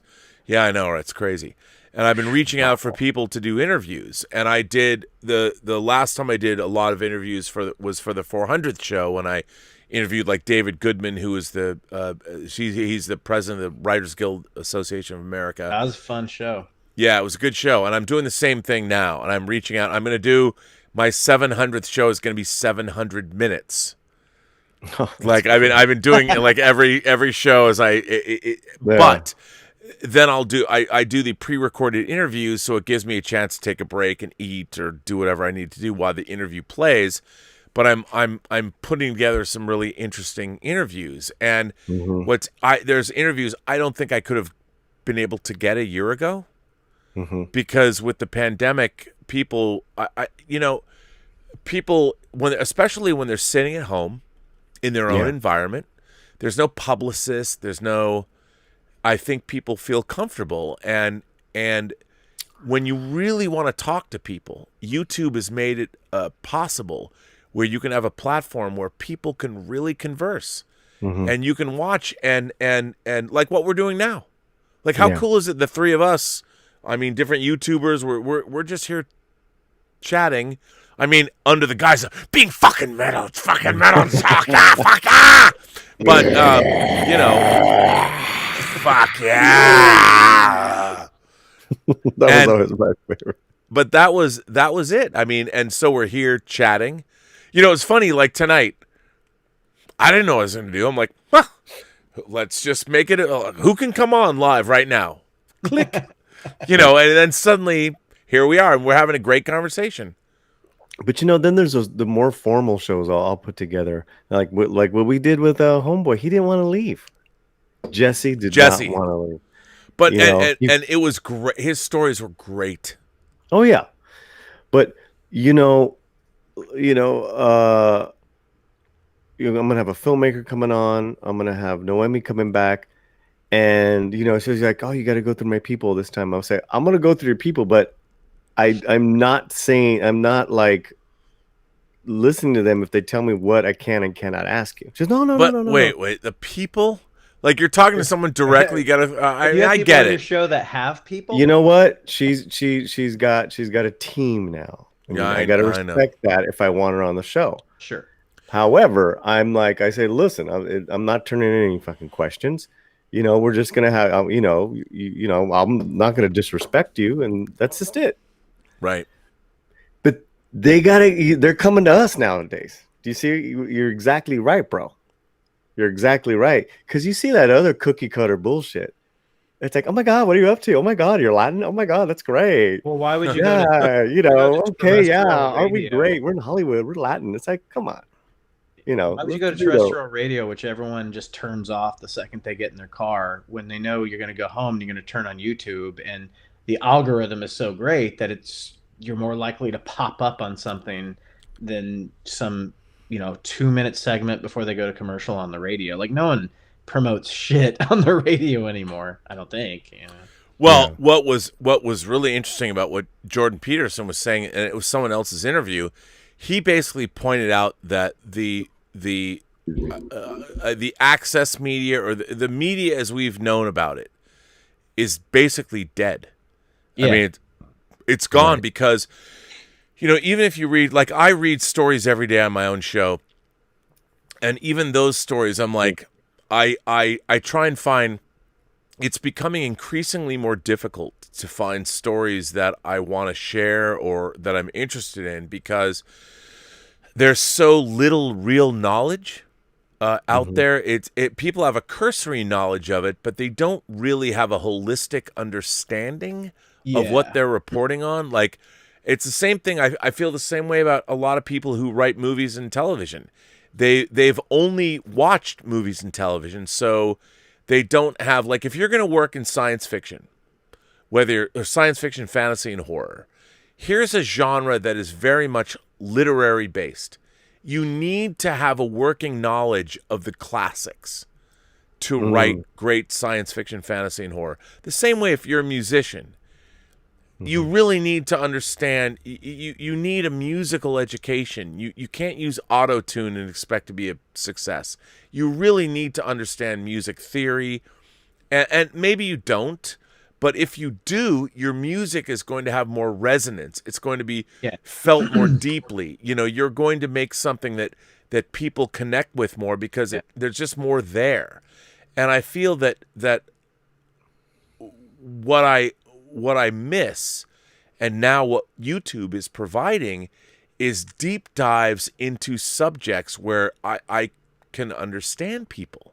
Yeah. And I sometimes I'll watch some lecture about semiotics or something that I'm vaguely interested in but don't really understand, or the new NFTs, non-fungible tokens. Like, what the fuck? I don't even know what an NFT... I've read thousands of articles about NFTs, and somebody's making $1 million. I'm like, I still don't understand what NFTs are. I'm like, why can't I make an NFT? I'll be like... And I'm like, what are they? I don't even know how to make them. Like, what? And yet I will go down a rabbit hole about NFTs and be like, oh my God, some 89-year-old comic artist just made $1 million selling NFTs. I'm like, how does that happen? And I don't know, but YouTube provides that, or these. It's an amazing time if you choose to pay attention. If you choose to pay attention, yeah, 100%. Like, you know, Rob, like when you're an editor. I don't know if you've ever taught it before, but you teach the PGS every time you talk about it, which is nice. But like, one thing I noticed in 5 years of teaching it, like, because I was not a professor, I was an instructor. So one of my things was to go in there and teach the technical skills of Avid and then later on Final Cut. What I found was you can't do that unless you're also teaching them the theory. Like, why are you making decisions? You can't teach somebody editing by just giving them button pushings and this is what you press and here's what you do. You have to tell them why, otherwise you just hit a dead end. Yeah. So like, you're always teaching the theory of why did you make that decision? Why are you doing this cut? Why are you doing, even if your job is just to show them how to use the software. You can't do that without showing them why too. You know, it's the same thing with music. It's the same thing with media. And I think that, like, shameless plug, a movie that I produced but I also edited, and I think it's the best thing I've ever edited, Tango Shalom, is playing at the Miami Jewish Film Festival this weekend. So if you're in Miami, you can watch it. And there's a lot of exciting stuff coming up, but with the film, it's distribution, you'll be able to see it. But it was a totally independent effort. And it was really a bootstrapped, homegrown kind of a thing. But what's interesting, you asked about editing, like, I have my own theory. The Rob Burnett theory of editing is every shot in a film must convey a piece of information, new information. And when you choose to edit, when you cut, is when the information has been conveyed, and the next shot will convey more information. Now, that information might be a feeling, it might be an emotion, it might be actual plot information, but that's why you cut. Yeah. Every cut is defined by whether or not you are providing the audience new information with your story.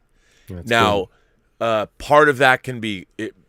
if you're in a music video, it could be just cool, you know, make it, but you're still showing somebody a milieu, a venue, you're creating a feeling. You only edit when the shot you're on has conveyed its information and you're ready to move on. And then the new shot should convey new information, and all of it should be in service of the story. That's my Rob Burnett theory of editing. Love and, it. And that's it. It's very simple. It's it's got to serve the story. It all comes down to that. It's and you can tell great storytelling just by what you said. Me and Romy are watching them on Amazon. I just started it.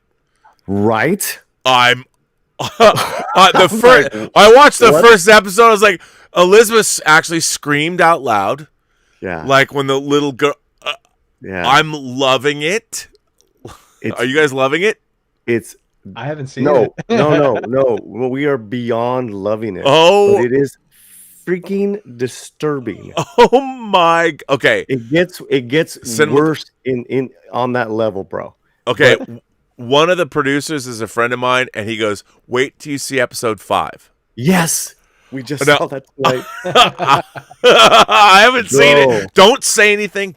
Don't you say anything. Okay. I won't. But is it metal? It's what you said. It's grand storytelling of the highest level, highest caliber actors. Oh my God. The cinematography. How fucking gorgeous is that? Dude, even the whole show, even the opening credit sequence, the throwback. And I'm almost like, to me, some of the message, it's a little, heavy-fisted here and there. I like it when it's nuanced because it serves the horror supernatural element of it. We get the backdrop of racism. I get it. Yeah, it's a little heavy-handed, but it's fine. It has its moments where it does that, but man, it is. I can forgive that because it is so damn good. Does it have a similar look and feel to Us on purpose? Like when it comes to the text and the titles and like I haven't seen the show yet, but there's like a trailer that kind of. I have to tell you, I thought that too when I first. I'm like, what? But you know what? It's different when you start watching it. I mean, it's a style thing, and even the opening credit sequence, you're gonna watch and go, okay, this is different. Oh no, I'm down. I want to watch it. But cinema, Romy thought that as well. My gal, okay, and because the daughter is the same girl, the same daughter in Us. Oh, I didn't even know she is so good. It was more like how the title came down and stuff. But. Yeah, it has that retro look. Yeah. Yeah. By the way, I just want to. There's people talking. Foul Ball Productions sends in a super chat and says, "Thanks for the shout out, Paulie. You're doing great stuff here, RMB. I appreciate it. Keep talking the truth. If you build it, they will come." Well, thank you, sir. I appreciate that. Andrew Christie sends in a super chat and says 700 minutes. That's going to be so metal. Fuck yeah, Willie. Yes. And Anthony Gonzalez says, speaking of gangs, watch Class of 1999. It's metal. I would prefer you watch the first one, Class of 84, also directed by Mark Lester. Check it out. If you haven't seen Class of 84, Class of 99 is cool. It literally is metal because I get what you're saying. There are metal characters. Wink, wink, nudge, nudge. I remember that movie. Yeah. And we should do a stream of I'm sorry, go ahead. Oh, and then Robert Conrad sends in a super chat and says, Rob, more drinking. Dude, I'm trying. Cheers, fellas. Shout out to Latino Slant and Cinema Gulp. By the way, both of these channels, find these gentlemen online, subscribe to them. How cool are they? You know what? First of all, they're not cool. They're fucking metal. Cinema Gulp and Paulie from Latino Slant, fucking metal. God damn, they're so fucking metal. They knock on their heads and it sounds like it echoes like it's a giant metal bank vault. I don't even know what that means, but okay. But that was good. All right. Fuck yeah. So much for my YouTube algorithm. Now, what are you gonna do? What are you gonna do? I don't know. What are you gonna do? What are you gonna do? It's Dude, a you late got night that metal. Robert- Robert Conrad, your boy Robert, came over to the channel the other night and dropped down a tip and said that you had recommended me for him to go over. So thanks, brother. Oh, dude. Appreciate Well, you. look. Here's the thing. I do not understand why, if you like people, you would not recommend them. Like, I understand we're all like everyone. Yes, there is an economic motivation with YouTube and all that. This is a business. We're making TV programs, and however, I do We're entertaining people. Yeah. Yes, and I do believe, like, if you want to watch something if you go to a concert for 2 hours and you like it, you pay $20, right? Yeah. Like, and we're all doing shows or whatever. But I think that, honestly, if I like people and think they're worthwhile, Paulie, I think you have a lot to offer to people. I will always say, go and subscribe to Latino Slant's channel. Go see Paulie. He promotes music. You'll learn something. It's valuable to you. Well, you get the channel. You get what I'm trying to do with it, and I appreciate you, man. Yeah, dude. Well, I have to tell you, I mean, what you're doing is first of all, it's not just metal; it's just fucking cool. But also, what I think is really interesting is your emphasis on music. There's not a lot of people like there is. I will say there's a really great channel. A guy named he's the Professor of Rock. Ooh, nice. And I've been watching him now. What's interesting is when his channel started, it was very small. No one was watching it, but it was clearly well funded because it was really well produced. Now I looked into him. He's actually a rock historian. He loves music. Yeah, when I first watched him, I'm like, is this all a put on? Is this some company? No, it's not. He's a guy that really genuinely, he has roots in a Midwestern city, and he was their rock critic. So his name's the Professor of Rock. It's a great channel. It's a little overproduced, I think, only because on YouTube you want to get a little bit of a lo-fi vibe. But his channel is great. He knows his shit. And basically his entire channel is all about celebrating rock and roll, the whole history of rock and roll. And it's great. It's a great Mr. Rock, the Professor of Rock. And it's a fantastic channel, and he does interviews with people. I think, I mean, now when he first started, he didn't have many subscribers now, but if you watch his channel, he's clearly got money behind him because his stuff is shot very well. Like a lot of people, like we're all lo-fi. We're in our houses or doing what we can. But he's got like a little studio set up. Oh yeah, and this guy, Professor of Rock, has got and he's really like he's going places and interviewing. He like people like all the biggest people, and it's that's great. my next thing. My next thing is I just got a little wireless deal.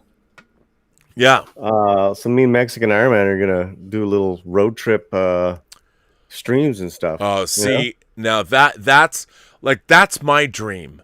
My dream is I always wanted to do Robservation Nation. If there wasn't, you should. Well, what I want to do is if I can get free enterprise, if I can remaster it, it's okay. I'm gonna tell you guys on the stream. You're gonna laugh. I wanted to do a documentary about 7-Eleven. The entire history of 7-Eleven, and I'll tell you why. Before I lived in Pasadena, I lived in Canoga Park, and I every day I would stop at this 7-Eleven and get coffee, and I really loved the whole setup. And the guys who ran it were East Indians, and the guy who owned the 7-Eleven was Sikh. And I said to him, one day I said, bro, how long have you? And he's like, I've had this 7-Eleven for 38 years. When I moved to America, I could set up this is a business I could set up. My dream was to come to America and set up a business, and I set it up here, and it was in Chatsworth, and it was right by the freeway, and it did really well for me and my family and changed my life. And I was like, wow, and then I looked into the history of 7-Eleven because I love I love 7-Elevens. I love them all over the world. I love them. And I'm like, God, I want to make a documentary. And I came up with the title, Oh, Thank Heaven, The Story of 7-Eleven. That was I was going to do this. And then I started calling. I called corporate headquarters in Texas, and 7-Eleven was bought by a Japanese company. And I said I wanted to get their approval. And then I was going to do a crowdfunding campaign to raise the money. And I wanted to go to every 7-Eleven in America, and then there's 7-Eleven in Japan, which is like gourmet, and then in Europe. And the actual people at 7-Eleven, I tried to explain, I'm like, hey, listen, I worked on documentaries for Lord of the Rings and X-Men and Chronicles of Narnia and Star Trek, and I want to make this great 7-Eleven documentary. And no, they thought I was nuts. And I'm like, look, it's not a commercial, it's not an advertisement. I want to do my way in was the immigrant experience in America. You can come from any country, and you can start your own franchise. And I was going to start with guys in my own neighborhood that told me about 38 years ago they opened this 7-Eleven, and they realized the American dream opening a 7-Eleven. You would need to have a segment that showcased the rise and fall of the video arcade game in 7-Eleven. Oh, because remember there was a huge era. Oh no! Oh my God! I had brought back a wealth of memories there. Do you know why 7-Eleven is called 7-Eleven? And comic books. I don't know why it's called that. Spinner rack.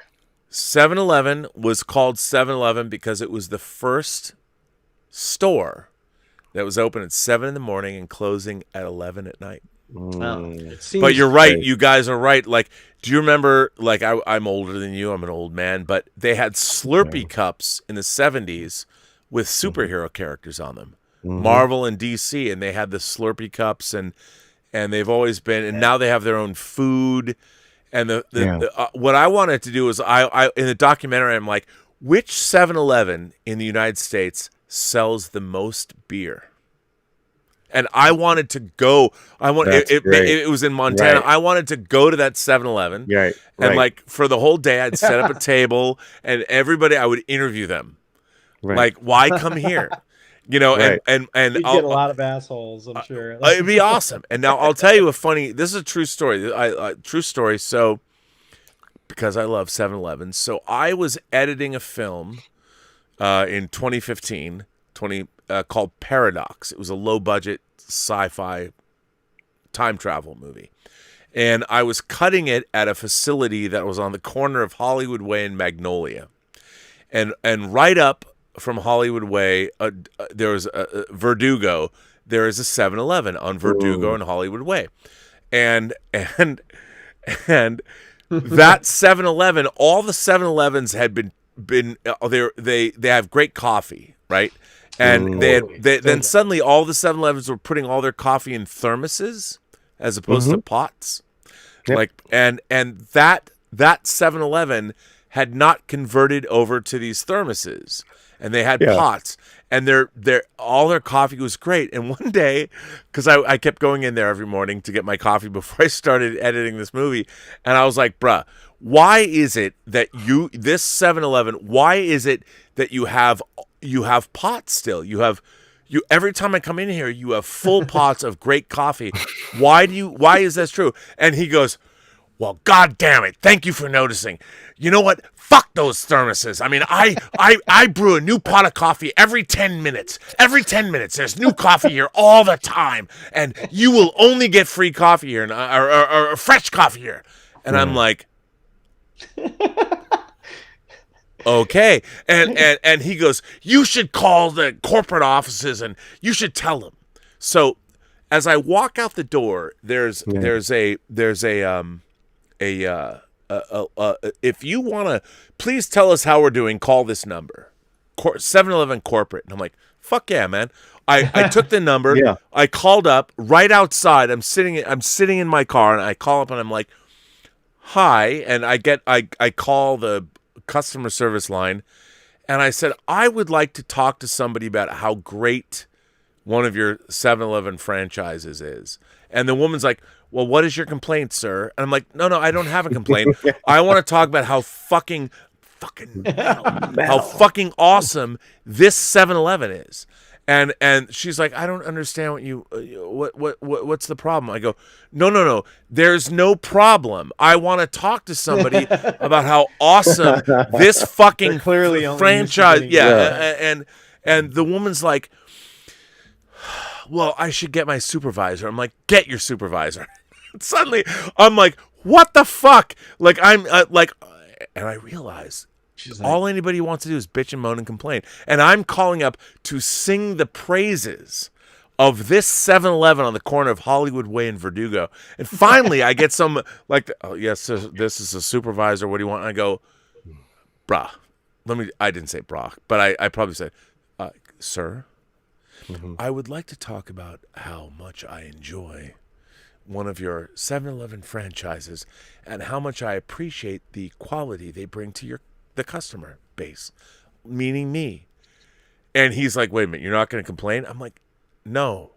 And once he heard I wasn't going to complain, he was like, really? I'm like, no, I'm calling you because the manager of this 7-Eleven franchise, I talked to him and he's fucking awesome, and somebody should recognize him for a franchise 7-Eleven manager of the year. Right. Some award. Oh yeah, some award. I'm like, and here's the best part. So I finally get somebody, I talk to him, he goes, we're going to send you an appreciation. Like, okay. Aww. So they take my address. They send me 4 coupons for 4 free cups of coffee.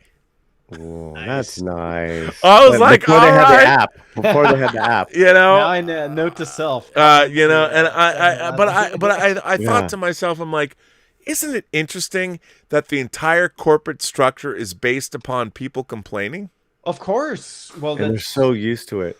I mean, can't you picture that person on the other line, Rob? Like, he's got a compliment. What do I do? They really didn't know. They were like completely bewildered. They're like, you're not going to complain? I'm like, I love 7-Eleven. But then trying to get people, like I talked to people, I couldn't get past the firewall. They really didn't understand. I'm like, look, I want to crowdfund this documentary. I want to make $200,000 because there would be travel and expenses. And what I wanted to do, I even had Toyota was interested in sponsoring me. Like I would take a Toyota car, put all the equipment, and I wanted to drive everywhere in the United States. And then we'd go to Japan, I guess. And I still want to do it. I mean, and people like it. Why do you want to do I love 7-Eleven. I think it'd be great to do a 7-Eleven documentary. Well, this came up because it's like, we want to hit the road. I love meeting people that I would never meet before. It's the greatest thing is to travel and meet different people, different backgrounds. And we're just talking in our own country, much less different countries. Oh man, in our own country, there's just it's a real diversity out there. It's it's awesome, man. Well, that's the thing. I mean, every state in this nation has crazy, like here's like the potato festival, or here's the tulip there's some craziness.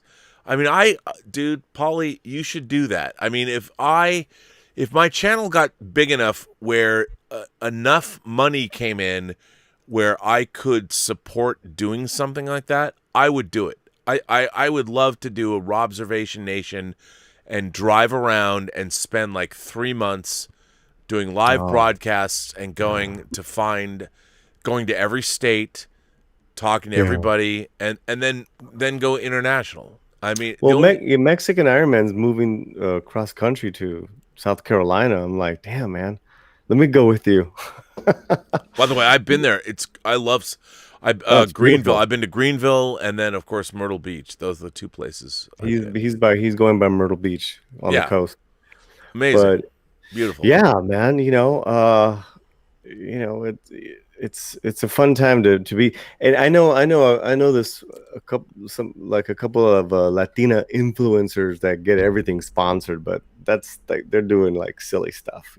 That's not what we do. Yeah, no, but I mean, getting things sponsored is great, but Mm-hmm. in terms of like, it would be really interesting to go like I could see, obviously the Latino culture and the population in America is growing Mm-hmm. and across the country everywhere, and wouldn't it be interesting to do a show about the immediacy of that and finding out what does that mean for the country? Go interview all different people all over the place. I mean, that's what I want to do. Not just Latinos, but everyone. Yeah. What is the state of America today? Like, I would love. That was kind of what my 7-Eleven documentary. The idea was to show 7-Eleven as a reflection of America. But I would love to go, because the United States is not a unified nation. It is a nation of different galaxies that all tend to believe in the same ideas of freedom and the ability, life, liberty, and the pursuit of happiness. But wouldn't it be cool? But we're all different. Like, if you live in Wyoming, it's a very different experience than living in New York. Or very different than living in. I love New Orleans, which seems like a city out of time in a different planet. It doesn't seem like it's America. Yeah. And wouldn't it be great? Like, this is what YouTube is for. And if we had satellite technology, I would love to build, like Tim Pool built some van to travel around the country. Now he's got some enclave, but like, wouldn't it be great to just travel around and just meet people? Like Nomad Land, you could drive around but on YouTube just find interesting people. Like tonight, the three of us. Hey man, we're streaming. Hey, I'm gonna be live on YouTube. What are you doing here? Let's. Wouldn't it be great to just do that? I'd love to do that for like 6 months. Travel around and it's all about cash. You have to have the cash to do it. And it's like I've noticed that through traveling, in this country, the people that I meet, the perception that they have of their lives and the place that they live has so much to do with the perception of what they think the country was founded on, or for what it means to them. I'm rereading the People's History of the United States right now for like the third. They put out like a 35th anniversary, and I'm rereading it, and the first like 25 or so pages always make you really sad and very depressed and disappointed, because you remember like, oh wow, this is horrible. But then there's people that have never heard of that book, or choose to pretend it doesn't exist, or just whatever, or don't like it and it's everybody's right. That's one person's writings, but it's like, to me, like, that's something I always look at. This country, when I travel abroad, it's different. I'm learning. I don't know anything. When I'm traveling in this country, like meeting new people, it's so interesting to see what they chose to think of as far as like us as a country from the beginning, and for what we're doing now. And I've got cousins in the high mountains of Arizona, and they're very different than me here in Southern California. Very different. Lots of different outlooks on a lot of things, and but Rob, I agree with you. It's like, because you're the kind of person where it'd be like, you would take everybody into account and write it down and put it on video and showcase everything. And then maybe everyone can learn something from all the different viewpoints, and I guess that's a great thing. It wouldn't be easy, but No, but I look, I honestly believe that. I mean, I one of the things about doing like DVD special editions, and I got paid to travel around the world. Yeah. And meet people. And one of the things that becomes apparent when you meet people all around the world is that most people are pretty fucking awesome. That's true. I mean, to be honest, Yeah, I agree. I think most people are pretty fucking awesome. And Yeah. When you said that earlier, like as far as the United States, how did you word it? That we're not united. It's different galaxies. yeah, You know, I don't know if I completely agree with you. I think once we get out of our LA bubble, you know, the majority of people, in my experience, you know, are very friendly, and you know, they're very hospitable, and yeah. you know, besides the political and the religious, you know, differences, that being said, they're still hospitable. People are still very tolerant. Oh You no, know, no, yeah. Go. I'm sorry. Go ahead. no. I think you're absolutely right. What I meant by that is that, like, let's say you live in like Flagstaff, Arizona, Mhm. is very different than living in Phoenix, Arizona. Mhm. And your day-to-day life is different, the feel of it is different. And while I think we are unified, I honestly believe that most people, while the hustle and bustle of living in a city like in New York is Mhm. very different than living in Wyoming. And that's what I meant. It's a totally different galaxies, different. But I think, like what you just said, I think we are absolutely unified by the fact that, like I've always said to people, let's say your neighbor's house is on fire. Mhm. Everybody's going to show up and help. They're going to be like, let's put out that fucking fire. Like, it Mhm. doesn't matter. It doesn't matter what your race, shape, color, size, sexuality, religious belief is. You'll all be like, our common goal is to put out the fire in our neighbor's house. Yeah, And I just to think make that, sure they're okay. yes. Mhm. And even if we're diametrically opposed politically, Yeah. we will stop that, and we will America. I've told this story before. I'll tell it now. It was something I learned. So when I was working in Bulgaria, I was staying in a hotel in Bulgaria where Bulgaria in 2008 was a Soviet satellite country that had been broken free, and they had democracy and all that, but the people there were still grappling with, you had women that were very emancipated and very free and Mm. smart. And so I met these people. This girl was running this bar that was in the hotel, and she was very smart, and her boyfriend was great, and we got to know each other. And I asked her once, I said, what do you want to do?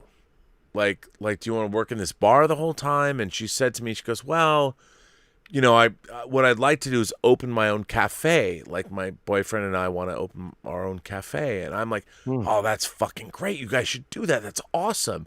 If you had a cafe, you're such a great hostess. I'm sure your cafe would be amazing. You should do it. And she looked at me and she's like, nobody here would ever say that to me. And Mm. I was like, I was like, what do you mean? She's like, people can't have dreams. We don't think that way.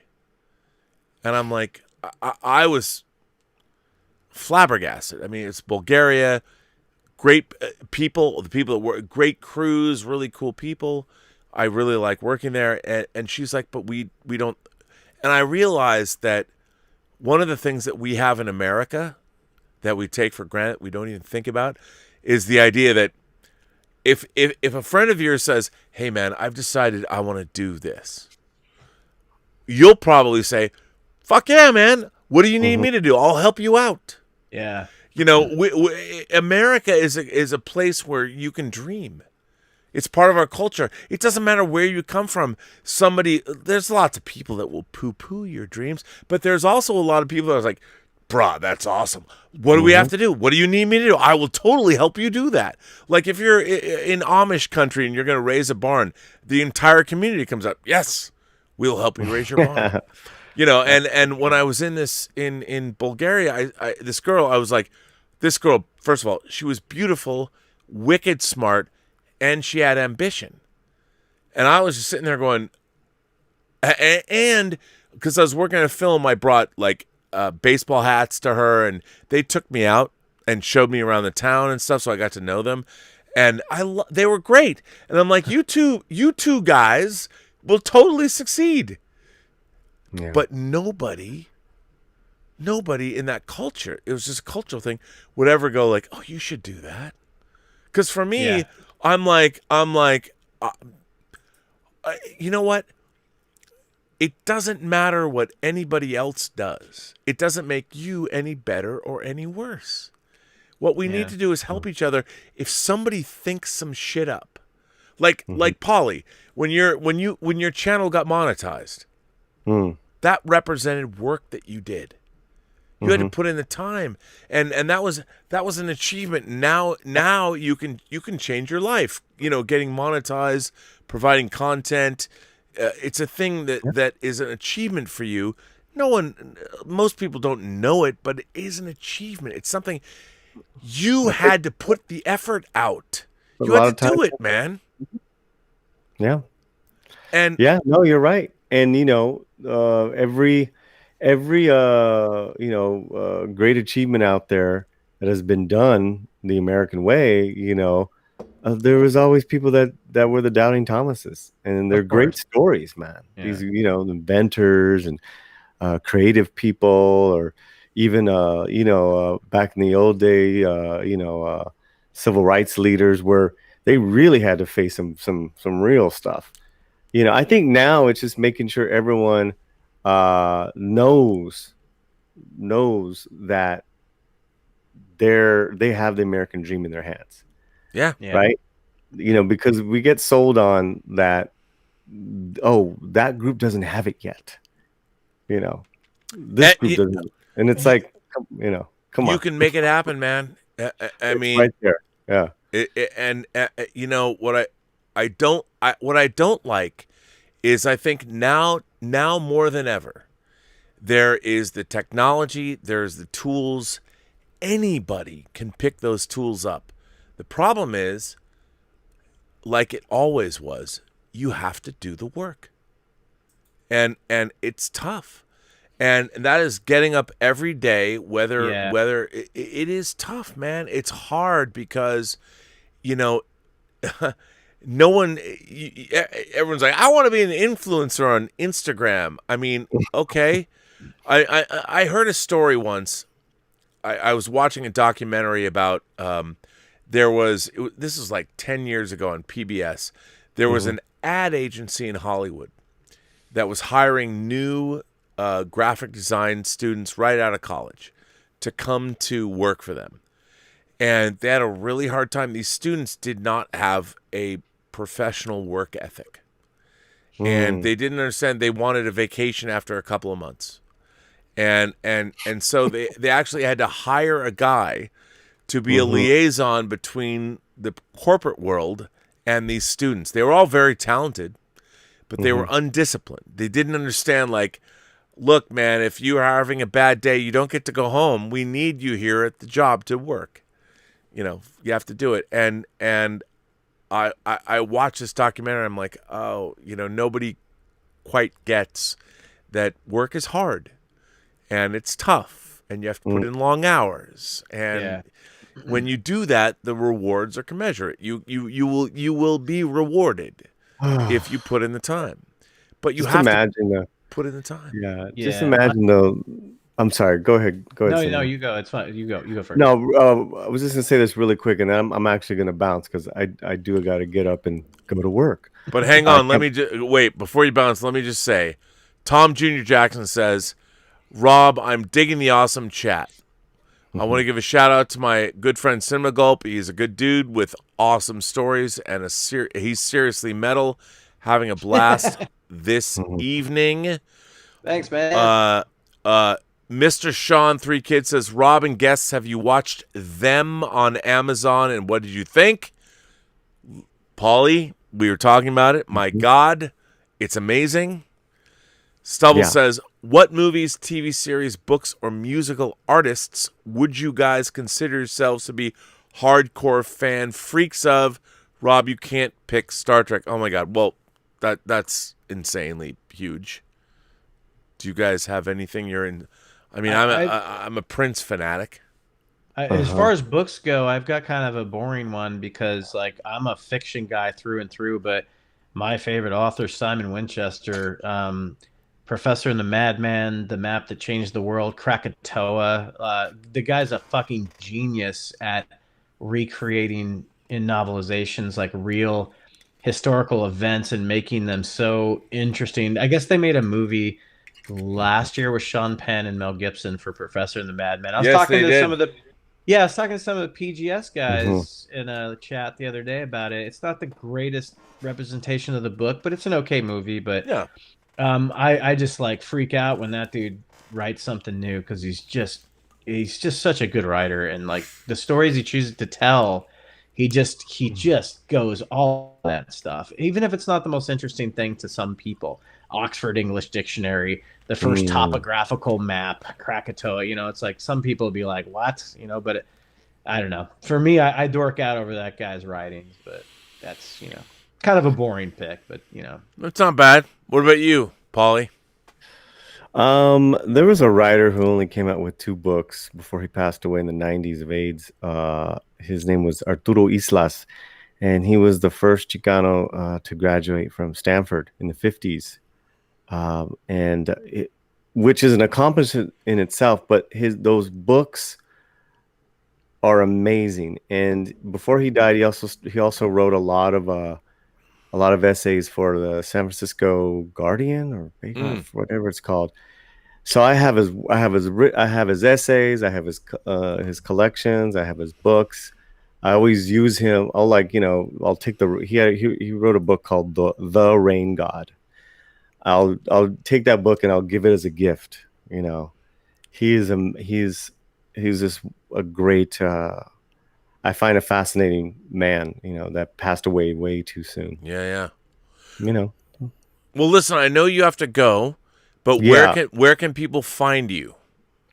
They can find me on the Latino Slant here on YouTube, and we just started memberships, which is crazy. Oh, nice, man. Well, I let me just chime in and say I think Paulie, you and the Latino Slant channel, it's an amazing channel. I think everybody should subscribe to it, and I think what you're doing is fantastic. I'm honored you were here tonight, and I love streaming with you and everybody.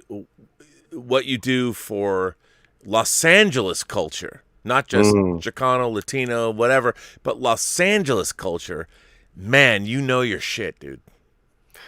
Well, the honor's mine, brother, and you have to come onto the Slant, and we'll do a nice interview and hang out and get to know you and your passions. Absolutely, but please, everybody subscribe to Paulie's channel. It's so great. So you go to sleep now, sir. So great. It's metal. Yeah. Dude, it's fucking Latino Slant fucking metal. You subscribe. Yeah. Cinema. Nice meeting you, bro. You too, man. You too, so much. All right. We'll stream soon. We'll do something. God bless everyone. Have a good night. Peace. All right, man. Thanks for coming on, man. Thank you, man. Thank you. That was so cool. So cool. Let me just by the way, how great is he? I mean, dude, as always, man. Like I get introduced to something new every time I watch your show. He's so. Now, can you stay? Can you stick around? Sure. Let's see if someone else. For perhaps. Sure. Let's find out. Let's find out. It's fun. It's kind of like I know, right? I mean, and I'm a little loopy now, so it's all good. I am going to put. If anyone's out there, if anyone wants to try, remember, here it is. There is the link. If you're in the live chat and you think you can join, are you fucking metal tonight? If you're fucking metal, if you can join me in Cinema Gulp, then you click on and join us. Or as the Evil Dead would say, join us.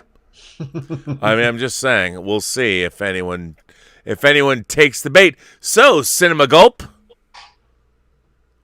tell me something. Okay, let me ask you this.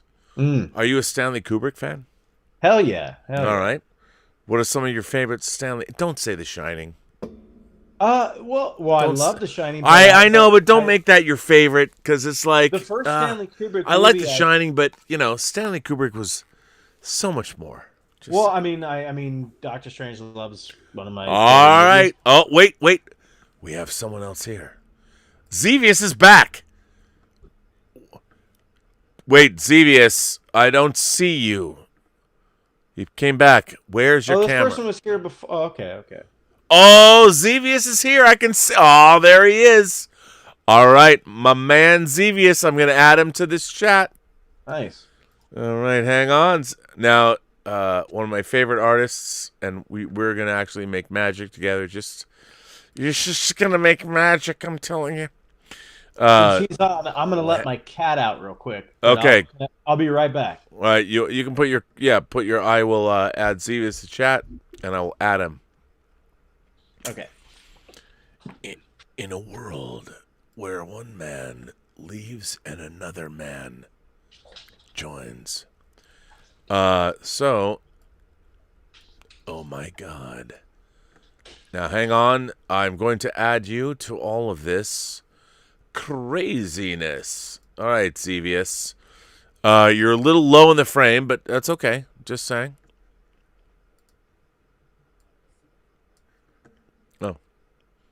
I look good.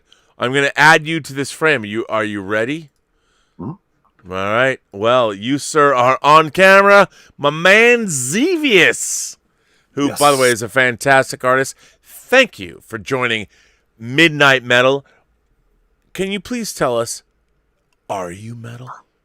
I'm metal, bro. I live metal. I've been a musician and an artist for like my entire life since I was about 12 or 13. I mean, I could take over your show and tell stories for hours. I won't do that.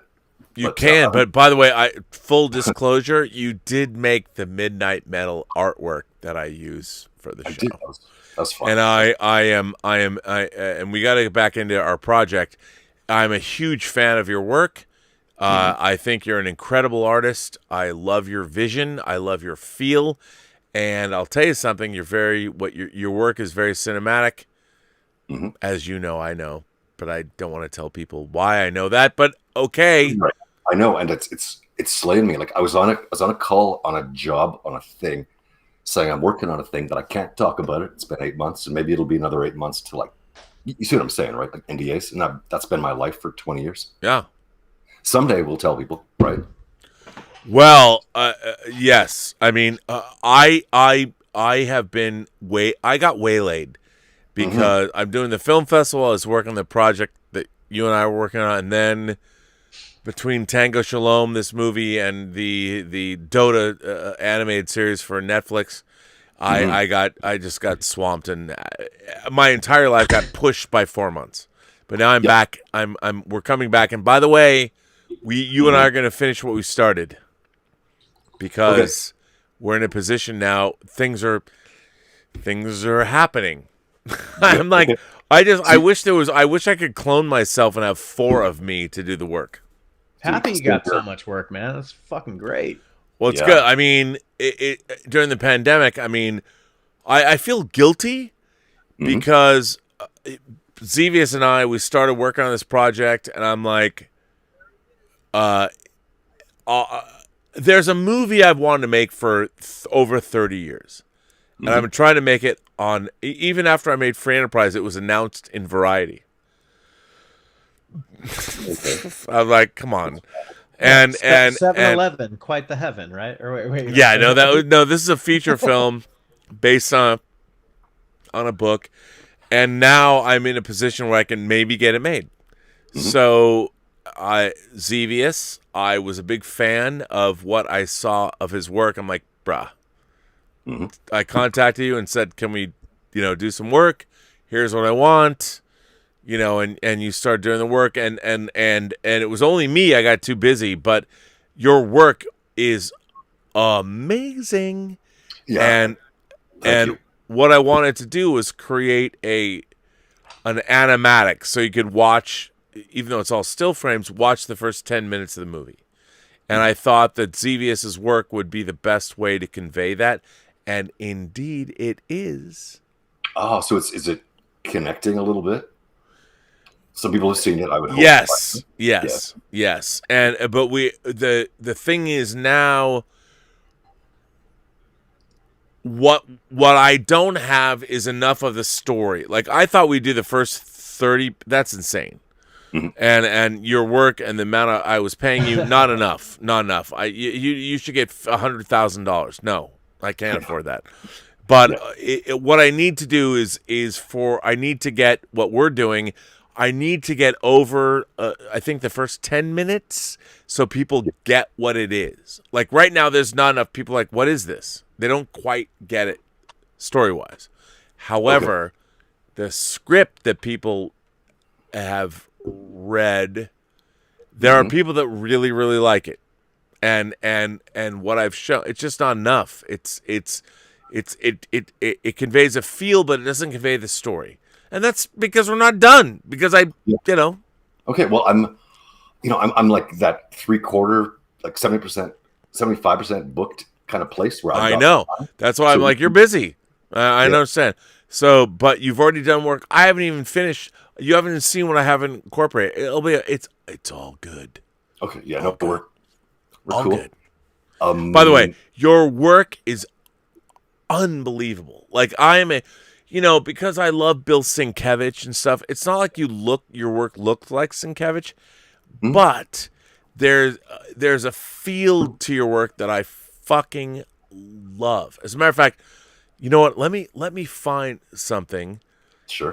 So I can show your work is fucking metal, bro. It's fucking metal. Dude, there's guitars all around me. There's Stormtrooper costumes. It's so good. And I want to say, green screen while you're looking, Cinema Gulp. I've been listening to you guys for the last couple hours. I popped in here for a bit, and then I forgot what I was doing, and I went and I was working on a commission. But good to meet you, sir. You too. Yeah, man. Cheers. Here's a good solid 9 ounces of wine. Oh, I love it, man. Drink the wine out of the glass. Yeah, not the wine. It's Saturday. Exactly. It's Friday, Saturday, whatever. Mm-hmm. And Rob, while you're thinking, I can say something. So you're talking about Sienkiewicz, and I think I did the interview with Richard last fall. Richard's probably here, which was so fun. And if he gets set up someday, that'd be cool. But the writer I'm working with on my book got me back into Dave McKean, who I forgot about from like the 90s. So Sienkiewicz, McKean, Alex Ross followed me on Twitter like a couple weeks ago. I'm like, what the? I was like, who's this guy? Because someone had said on Instagram, and we all bounced all over the place. So I've got all these people who've been doing this for the last 20 plus 30 years, and I'm just back in the game less than a year. So I'm just scrambling to get my thing happening. Yeah, but it's cool because it's kind of working, right? I think. Well, okay, I'm going to show a piece of your work and why I probably shouldn't do it is only because it's something you did. It's a character in the story. Okay, and sure. I'm going to show something you did for me, and it's a piece of work you've done for my animatic, and I probably shouldn't explain it. I'll just let people. Yeah, I won't think about what it is. So here it is. I'm going to put it in there. So there it is. This is an example of some of the work that you've done based on what I sent to you. And this is interior, doctor's office, Dell, and the TV. You did this on October 1st, 2020. And without comment, I would say this is the main protagonist of the project that I want to make, the film I want to direct. What you see in this image, I will leave that up to you to decide on. Maybe it looks like somebody you recognize, maybe it doesn't. But as I told you, there are actors I see in this film, and what I want is to convey that. So this is, I think your work is amazing, and what you've done is incredible. And that was an example of the work you've done. And obviously, you've seen what I've done with your work. Yep. You know, cutting it together. I created it's a book adaptation, and I work with the author of the book who wrote the original screenplay. But the opening scene that you've completely done the work for was not in the book, and I added that. You know, I wrote that, and you did a phenomenal job of. I mean, I almost want to play. Can you imagine? That'd be. Oh, God only knows how cool that would be. This is already demonetized. Such a striking image, man. I want to see. Yeah, show it. Well, you know, it's funny. I mean, wouldn't it be funny to play that? I mean, I could play it. I could play some of it. I have to find. Let's see. I'd have to find the baby. You know, why not? Because wouldn't it be metal if we did play it? Because the music. Okay. So yeah. Oh wait, I did find it. Well, yeah, I don't know. You know, if I played it, I think you did once on your show. I think. Like, I mean, I don't. I play a little bit of it, but the song. Well, you never know. We'll see. So, tell me more. What, me? Yeah. So what do you want me to tell you about? It's funny because we're, you know, it's always dancing around, like with IPs. Like, I'm working on a movie with the guy who did the first season of Arrow, and that was 7 years ago. Right. And then he did three episodes for Right Stuff, and we're doing a thing. Well, I can't talk about the thing, but I can talk about Right Stuff and Arrow because they're done now. And then I work with Ethan Van Sciver, I think he's awesome. And he is awesome. You know, it's funny. We streamed recently, and I was very impressed with him. He's a very smart man. Yeah. So I do his typography for his cover design. Then I had another meeting a few hours ago with another legend comic artist, not Ethan, talking about it's like this has got to be strictly confidential. So this whole confidentiality stuff. He's like, dude, you can't tell your girlfriend or your cat or aliens. And my cat's walking around. My girlfriend's coming out of the room, and you met my girlfriend, I think, once or twice, or the Zoom parties. Yeah. But all of the as an artist, to do all this stuff, you want to share it all the time, but you can't. No. So it's like you want to hustle as much as you can, so you can get stuff out as quick as you can. But I realized in the movie industry, a year or 2 or 3, you know. Right. No, absolutely. I mean, you can't. It's something that lasts a long time. Like, how do you not tell anybody what you're doing? Mm-hmm. It's hard. And I think that's why, going back to what you were saying a bit before, how YouTube is sort of what you need to kind of express yourself and get out there in the world. Because it's like the immediacy compared to doing something big. Like, you know, like, I mean, I'm working on a comic that's been 8-10 months in the works, and we might ship in August. It's been a long way. And then the new thing I'm starting on is going to be everything's months. And that's why I need to do, they say I call it stupid shit on Twitter. It's like, I have an idea. It's like, I can have this out there in an hour. You know, like I mean, Rob, that's how I met you. It's right.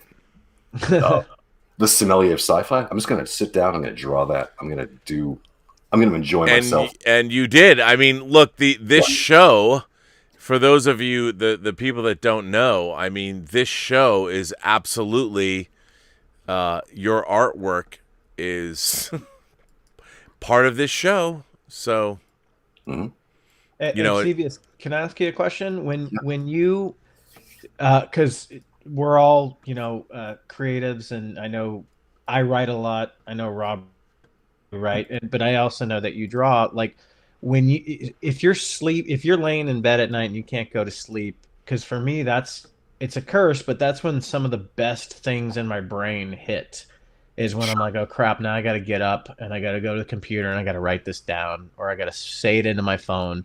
so that I remember it. And will I remember it the way that I'm thinking about it right now? You get to draw. So do you do that if that idea hits your head? Can you get the best kind of representation of what you're thinking by drawing something, or do you write it down like I do? Yeah, okay, that's a good question. I'm more sketch it than to write it. But see, I'm really blessed that I've never had a normal job ever. Like I basically went from being a musician in high school to art school, which I paid for, doing construction in the summers. And then I hit the ground running with an ad agency. And I've got all the toys. And I remember I laughed back in the fall.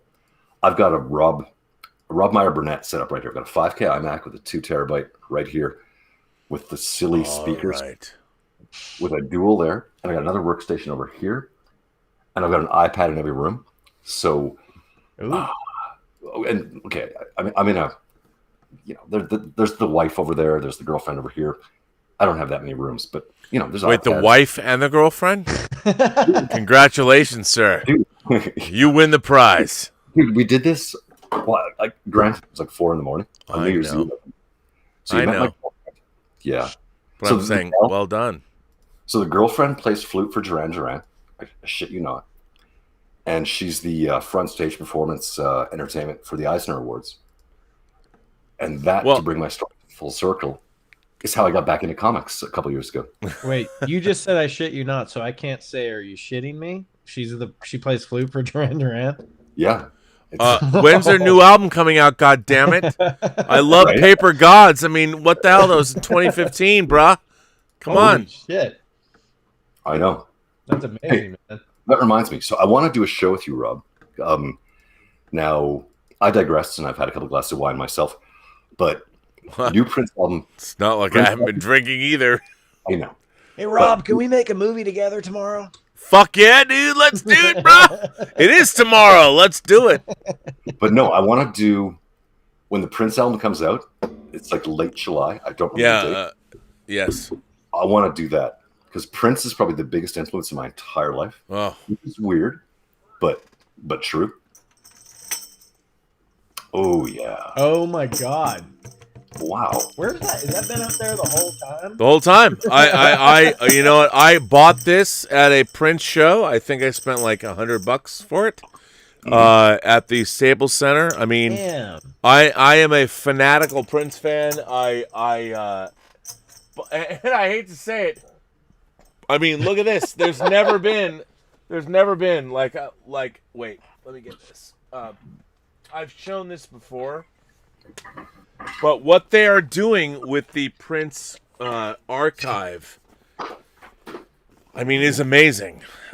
Here is Careful. No, I got it. It's the well, you can't really. Hang on. That's gorgeous. That's beautiful. Hang on, let me just go full frame on this. Hang on, just this is the sign of the times. I mean, this is insanity. This is a slipcase version. You look at this. I mean, it's incredible. It's UV printed, and it has multiple. I mean, look at how many CDs are here. Oh, hello. Yeah, it's unbelievable. And I will say this. I mean, I hate. Look, the fact that Prince died is terrible. I probably saw him live about 30 times, and it really sucks. Oh, yeah. I mean, I'm a huge fanatical Prince fan. And, wait, something crazy happened. But let me get back to the three of you. So, I mean, what they're doing with the Prince library is incredible. And if you're a fan, it's fantastic. And the new album they're putting out from 2010, I mean, yes, I did pre-order that. So, I can't wait to get it. So I got a question for you.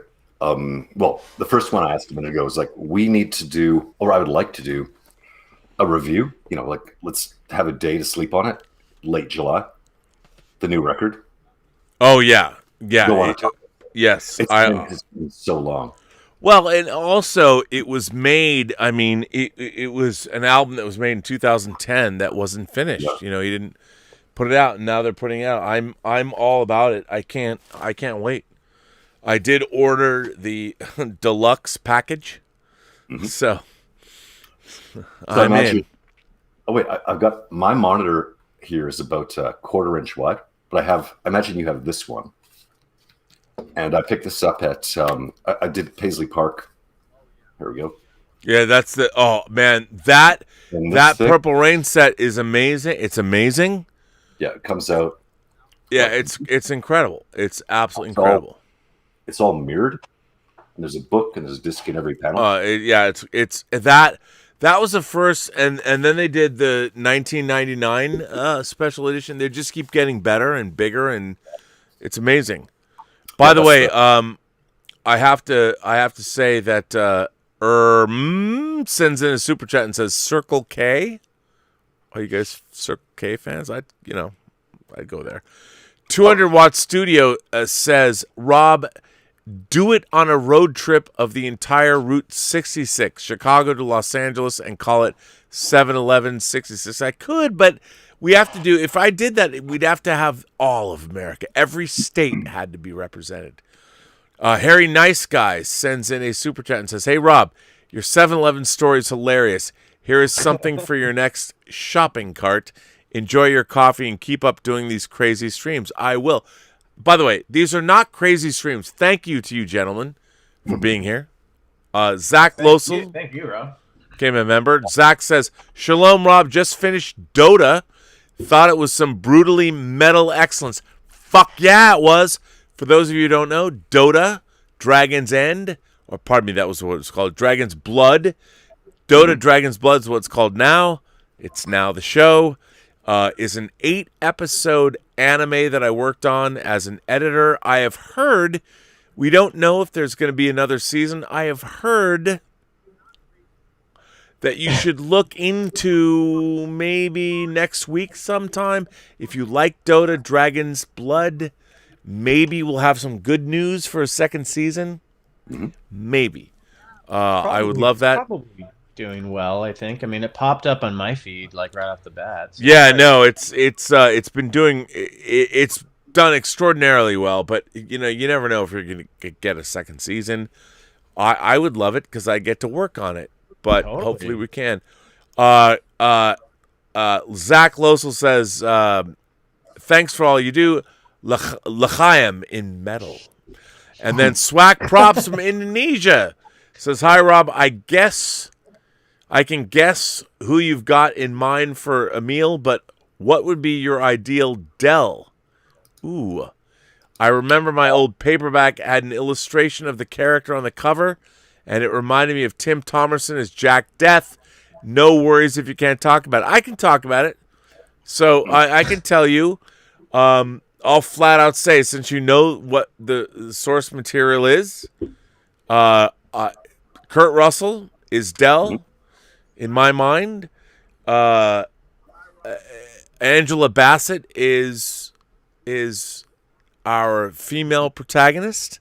Are you talking about from that drawing? Yes. I say Treat Williams, but go ahead. And that's a good call. It is a good call. and Richard E. Grant is Emil Zacharias. Look, it's out there, and I'm glad you know what it is because I've talked about it before. Dude, Kurt Russell's 70. He could still play 40. Oh no! He in my movie he has to play 80. Yep. Oh well, he could play 80 too. Yeah, and he's older. He could play as young as 45, even though he just turned 70. No, and I would have to get Russell, his son, to play young. And that's a great thing. Watching Falcon and Winter Soldier, I'm like, this movie can actually work. I just watched it. Yeah, dude. I was thinking the same thing. What's the movie Overlord? That is where Wyatt Russell looks the most like his dad. Like, holy shit! There's just angles and like. I liked Overlord, and it wasn't as good as I wanted it to be, but it was good. Yeah. But this project, I mean, I've wanted to make this book. I've wanted to make this movie for 30 years. and I've tried in many. There was even after Free Enterprise, there was a variety story about how I said I wanted to do this, and now now that I have a little bit more credibility in the industry, I mean, I'm an old white cis male, which works against me, but Yeah. I think I think the script is good. You've read it, or some of it. So, hey, I got to tell you, because we've talked on camera, but there's usually 40 people around, but there's just a few of us here. I loved it because I get sent scripts every few days. Yeah. I don't have time to read most of them, for real. It's just I'm busy. I'm doing what I do. But I read that, and there's the line where he says, he pulls out a cigarette and lights it with the tip of his finger. I was like, now I know what's going on here. Yeah. Really, I went and looked at the writer. I forget his name. Found his Twitter, followed him. Victor Cohen. Yes, Mr. Cohen. And it's like, fuck, this is, pardon my language, this is awesome. And I think that this is something that really could work. And in the early days, like back in August, September, we were talking. You're like, you know what? This conversation happens like in a server room, but like we're going to do it on a spaceship orbiting Earth. So wait a minute. What was it about that made it work for you? Was it it was just like a subtle moment in that script? It was just like a 1 second thing? Yep. Because the way it was written was that, I was kind of going, I don't know what's happening. I'm not sure what's happening. Well, I didn't say the whole thing. Yeah. But it came to a point, and then he, it's like he placed a cigarette to his lips, and, the fire erupted, and there was no lighter. Something to that effect. I read this. Yeah, well, he's the devil. Our characters, and so the idea is he lights his cigarette without. Exactly. Okay. And so that's where it just went like, that was the flashpoint for me, pun not intended. Like, I know where we're going here. This is like a first date. You have to create a detail or a moment for them to give a shit about. And the setup is that this guy's, he's a past, without giving anything away, he's set up as the good guy. And our protagonist, Del, is sketchy. And then it flips, and you realize that the lit up guy on the stage is actually Satan. Yeah. And that's revealed by the. We haven't even gotten that part of the storyboard, which is crazy, but. And it's funny. Like so here's the thing. I read a book in 1987 when it came out, and I became obsessed with this book. And I was what, 17? No, I was 19, 20. And I love this book, and I'm like, I want to make this book into a movie. And I knew I was going to the Evergreen State College in Washington. I knew I was going to go to USC, and I met Harvey Bernard, who produced the Omen movies. Okay. And I didn't know people from Hollywood, and he took me under his wing and got me a job at Warner Brothers and all this. And I said, look, there's this book you should make into a movie. And it was this book that we're talking about. And he met with Victor, the author of the book, in like 1990, 31 years ago. And he said, well, I made the Omen movies. God has to win in the end. That was a big deal, and I was like, well, the end of the movie is not. It's not God winning or the devil losing. It's not. It's the idea of God changes. What our idea of what God is. The whole point of the book is it's about what is humanity's perception of the Almighty. Mm-hmm. It changes, and even that doesn't mean it's right, but it changes. Yep. And so Victor was like, I don't understand. Like, I understand, but in the Omen and the Omen 2, God doesn't win. It's not until the Omen 3 that Jesus comes down and defeats Damien Thorne. I never saw any of the sequels. I only ever saw the first one. Yeah, well, and that was the thing. The Omen's fucking metal, man. I have the Jerry Goldsmith score on vinyl, sir. Yeah, it's great. Not to name drop, but no, I have to say though that Goldsmith's score for Omen 3, the opening credits, are amazing. Yeah. And it was a very interesting thing because, you know, it was something that there, and nobody could understand, like when you were anthropomorphizing gods and demons, like when you turn them into people, it becomes very weird. And yet now we've seen so many different versions of anthropomorphized gods and devils. Yeah.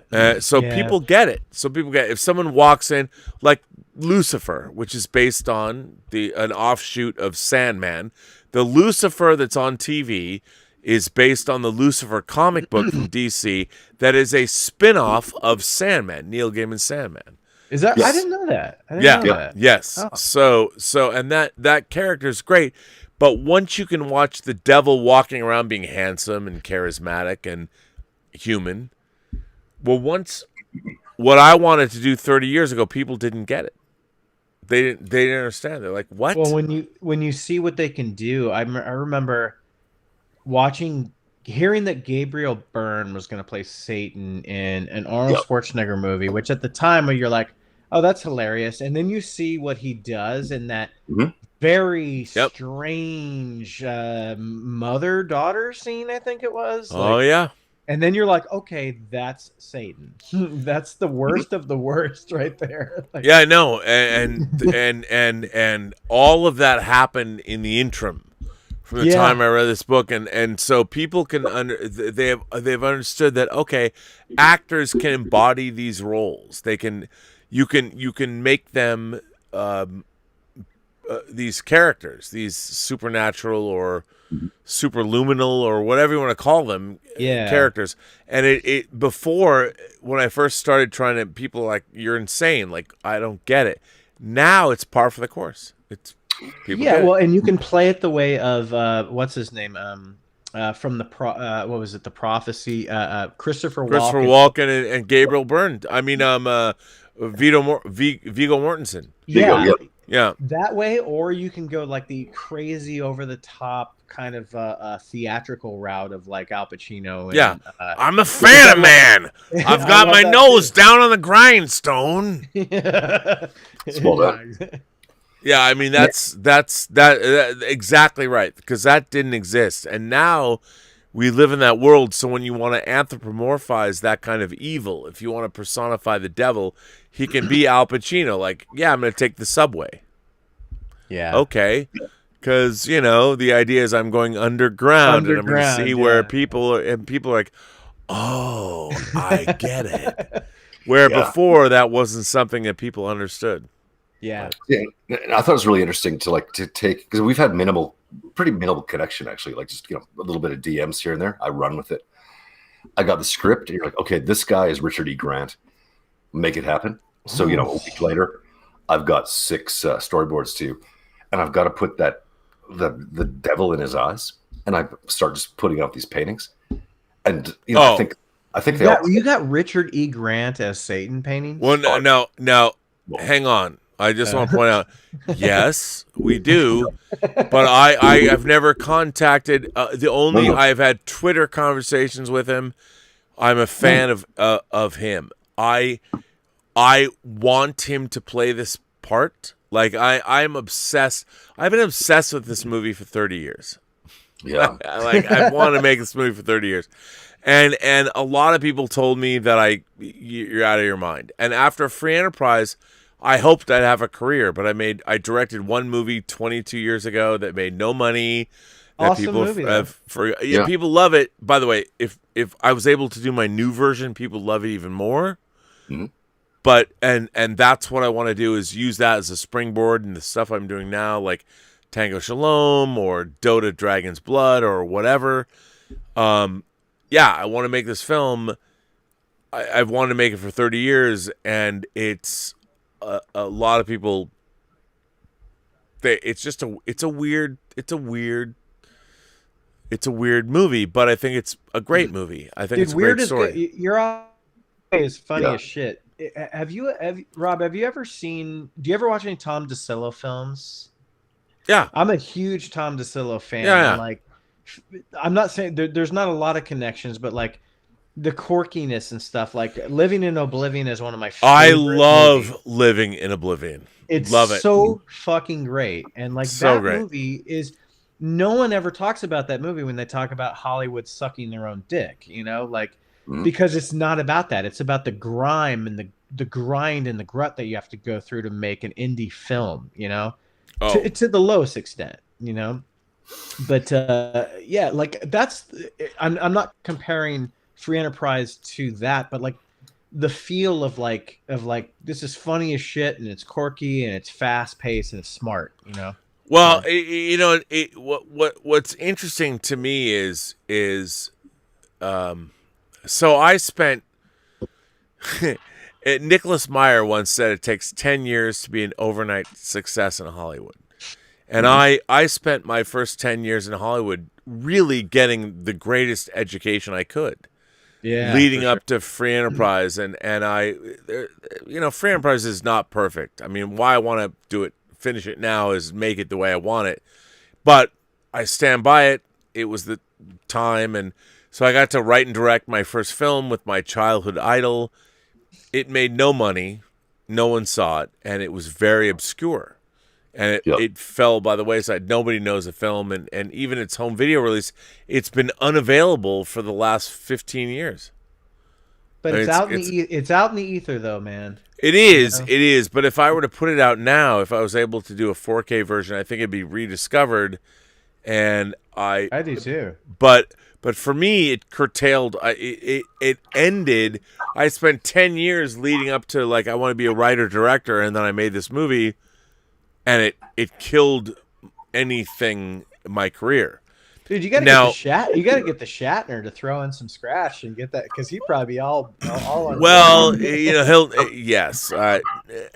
No, you have to pay him. I mean, we were 2 days away from principal photography on the sequel, and we lost our funding. I mean, it was tough, but it's interesting to do that. I mean, and what's funny is that 2 years after I'd made Free Enterprise, we traveled around the world, and I met all kinds of people, and it was amazing. It was amazing, and I'll never trade that experience for anything. It was fantastic. Unfortunately, it didn't make any money, and because of that, I mean, Big Bang Theory. People look at this stuff. It just didn't go anywhere, and. Wait, Xevious. I'm still here. I just dropped my camera for a minute. Oh, okay, good. And so you know, it becomes you know, you've done the work and it's out there. I'm proud of it, but it's a forgotten film because it doesn't exist in HD. It's not. It's been lost. And one of my goals this year is to get it reconstituted in 4K. So. Yeah, maybe I will. I've never seen the whole thing. I looked around. You know, I've been a fan of yours for a couple of years, and I've found some stuff on YouTube. It looks awesome, but I haven't seen it front. I have put up scenes on my YouTube page. You can see it. Yeah. My new versions, I've recut them and I've made them into 3:9:1, my preferred aspect ratio. Mm-hmm. So yeah, and hopefully we'll get it out. You know, and I It might take a long time, but the Jehovah should I say that? That will be that's my next movie. I'll say it. I want it. It's a book called The Jehovah Contract. I desperately want to make this. I want to make it for 30 years. And maybe with Xevious's work, we'll get it done. Well, let's hope so. And I want to say that I'll DM you like tomorrow, but I'd like to tease. I want to tease some stuff and tag you with no actors. Just be like, just do cool stuff because there's so much good art. But yeah, we can talk about that. But your art's incredible. Thank you. Yeah, I don't know. I mean, I started doing this like less than a year ago. Like I was listening to your show like a week or two ago. And you're saying, hey, I used to work at an ad agency. I've been a guy working at an ad agency in kind of a podunk. Well, that's the wrong word, but I've been doing stuff for grocery stores and communications firms and transportation, making lots of money. And then I was just wondering, like, what am I doing with my life? And it's like, I'm done. I want to get back here because I started in LA, in Compton, Long Beach when I was 13. Wow. In 84, 85. So I'm back, I guess. But to my point, my first big venture, maybe 97, 98, was a snowboard clothing company. I was the CFO, COO. No way.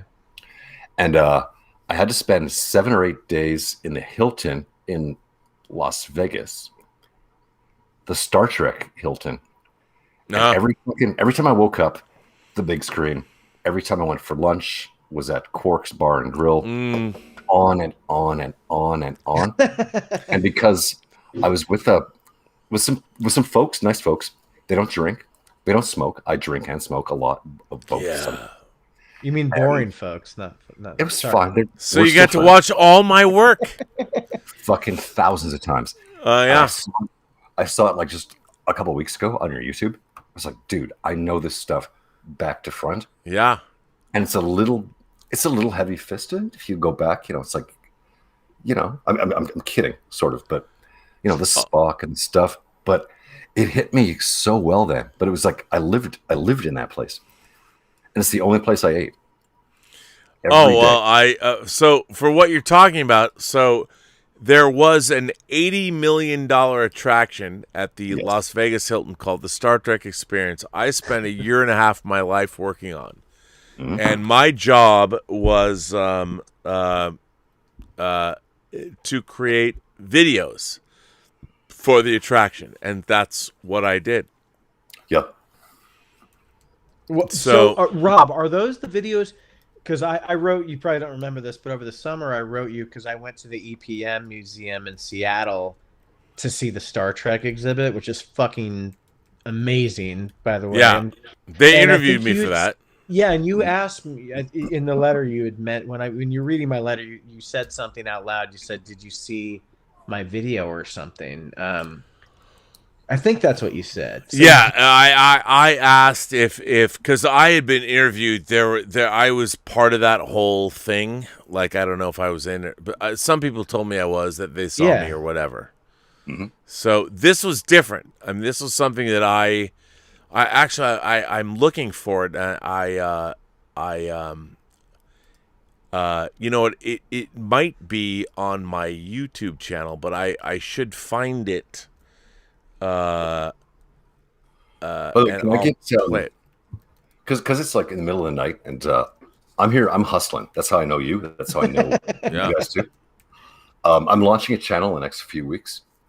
It looks like I sealed a deal with Zuby. You guys know the rapper who broke the wings. So I've been talking to Zuby the last 48, 72 hours, doing an animated video of him with his new single. Wow. But I mean, have him on. I got Quarterback Garrett from Steven Crowder, and anyway, I'm Xevious on YouTube, Twitter, Instagram, and I'd love to pick up some followers. I got like 100 because I'm busy drawing shit all the time, every day, every night. Hey, and that Xevious, spell it so people can follow. It's X. Yes.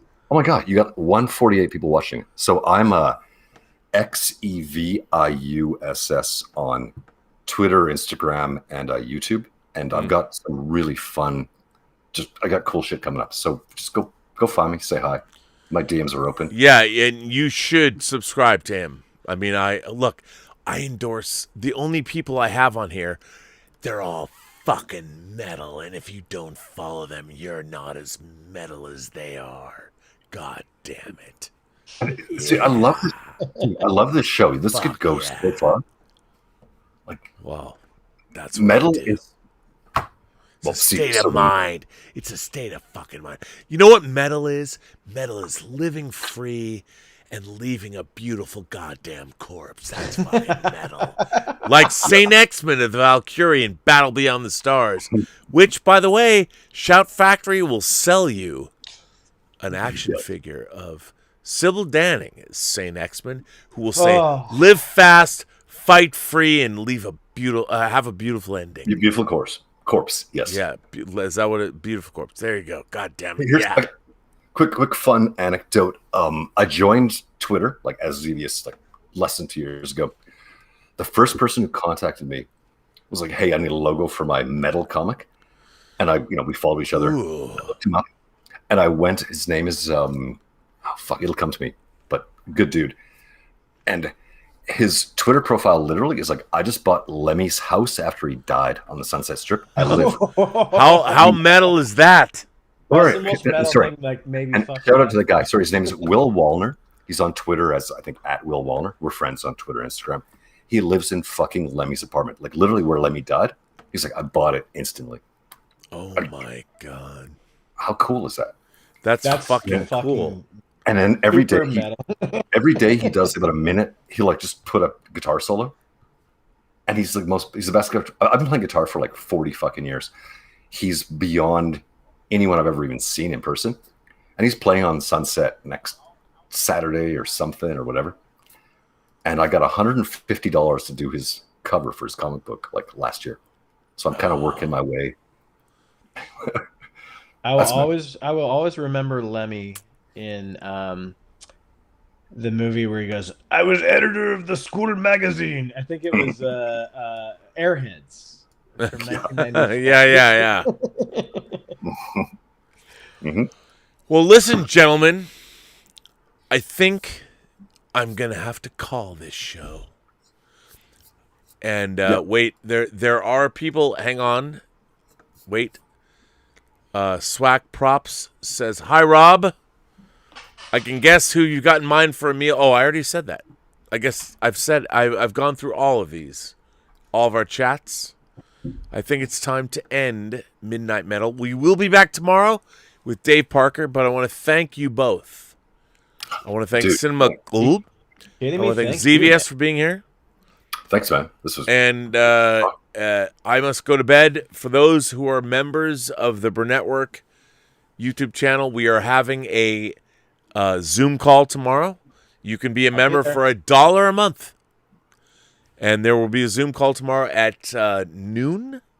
Well, actually, a Zoom call today. And I will be there. I don't know how or why, but I will. I will try and be coherent after this. I want to thank you both for being here. Thanks for calling in. It was fun to do a random... I'd never done that before. I've been wanting to talk to you for a while, man, so I appreciate you keeping me on the whole time. Come on, man. This was great. It was great. I want to thank my moderating staff, everyone. You were great. And I want to thank everyone for supporting the channel via super chats and tips, and also being members. These are random shows. This is not a regular thing. I maybe should make it one, but I would die of alcohol poisoning, so I can't. But I want to thank everybody for being here. Xevious, Cinema Gulp, thank you for showing up. And what a random, fun thing to do this was. Awesome, man. Thank you, Rob. Thank you so much. This is fun. I hope we do it again sometime. Well, I think we're going to do tomorrow. Dave Parker, the director of The Hills Run Red, will be here. Awesome. Starting at midnight. So maybe you guys should come back. I know you're closing it down, but I want to ask you: have you been to Paisley Park? Never. The tour. Oh, never. Damn it. Okay, I know. I've been to Minnesota, but I haven't been to. I know. I did it less than 2 years ago. Right there is a place that is known for the face it attracts. I know, Paisley Park. I have been there. Wow, it was. I'd love to talk about it sometime. From my heart, it was. I was looking at this little mannequin. Like I'm 6'1". I'm 6'1", 165, right? And it was the actual. And there's no barricades. There's no plexiglass. There's nothing.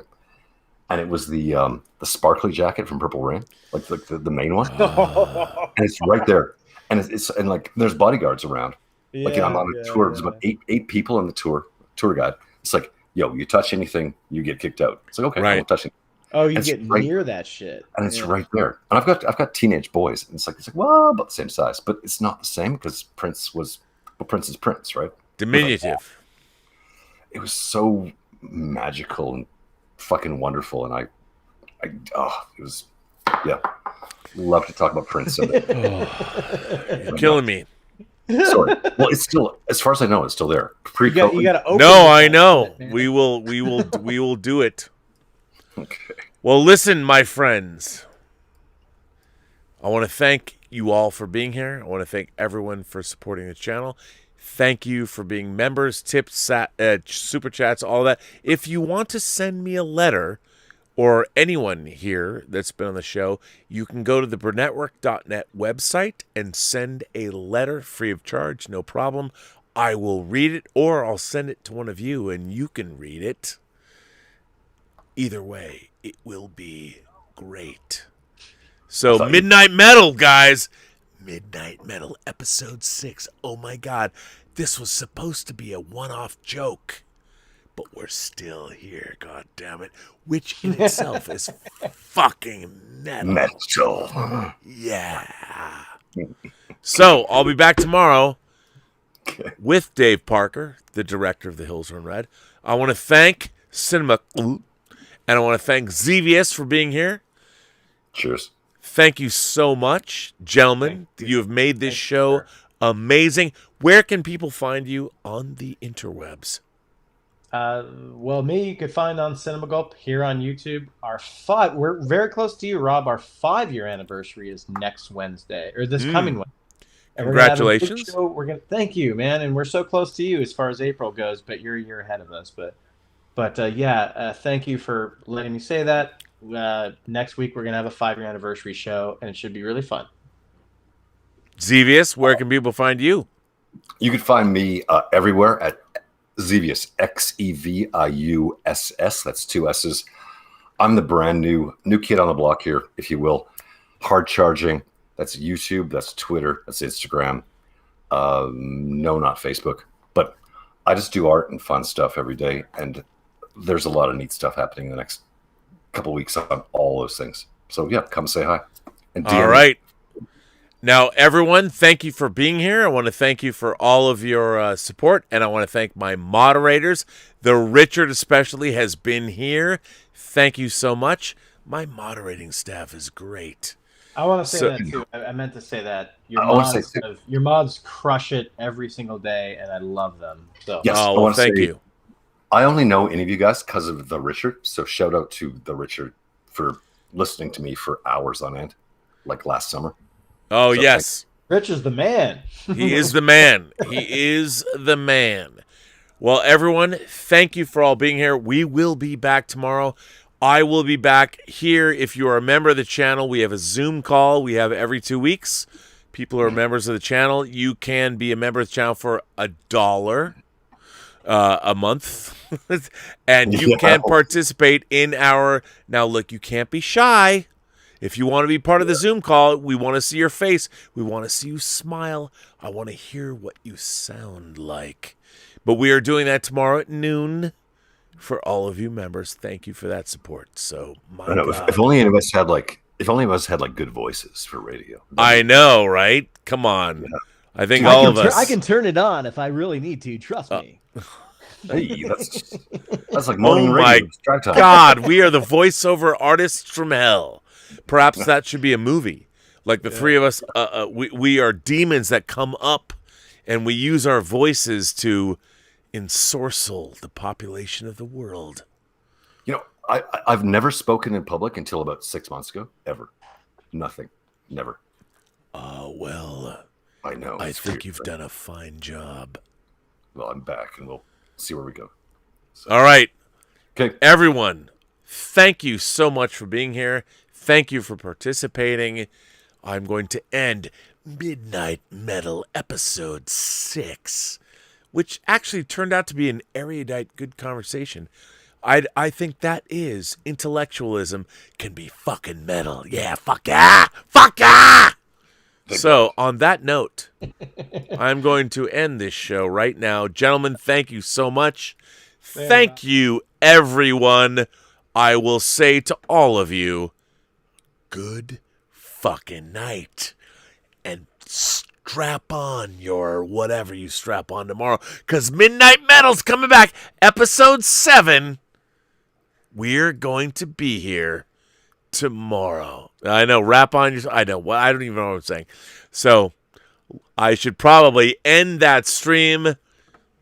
As always, every person you meet has a story to tell that you have yet to hear. All you have to do is listen. And with that, I say, good night.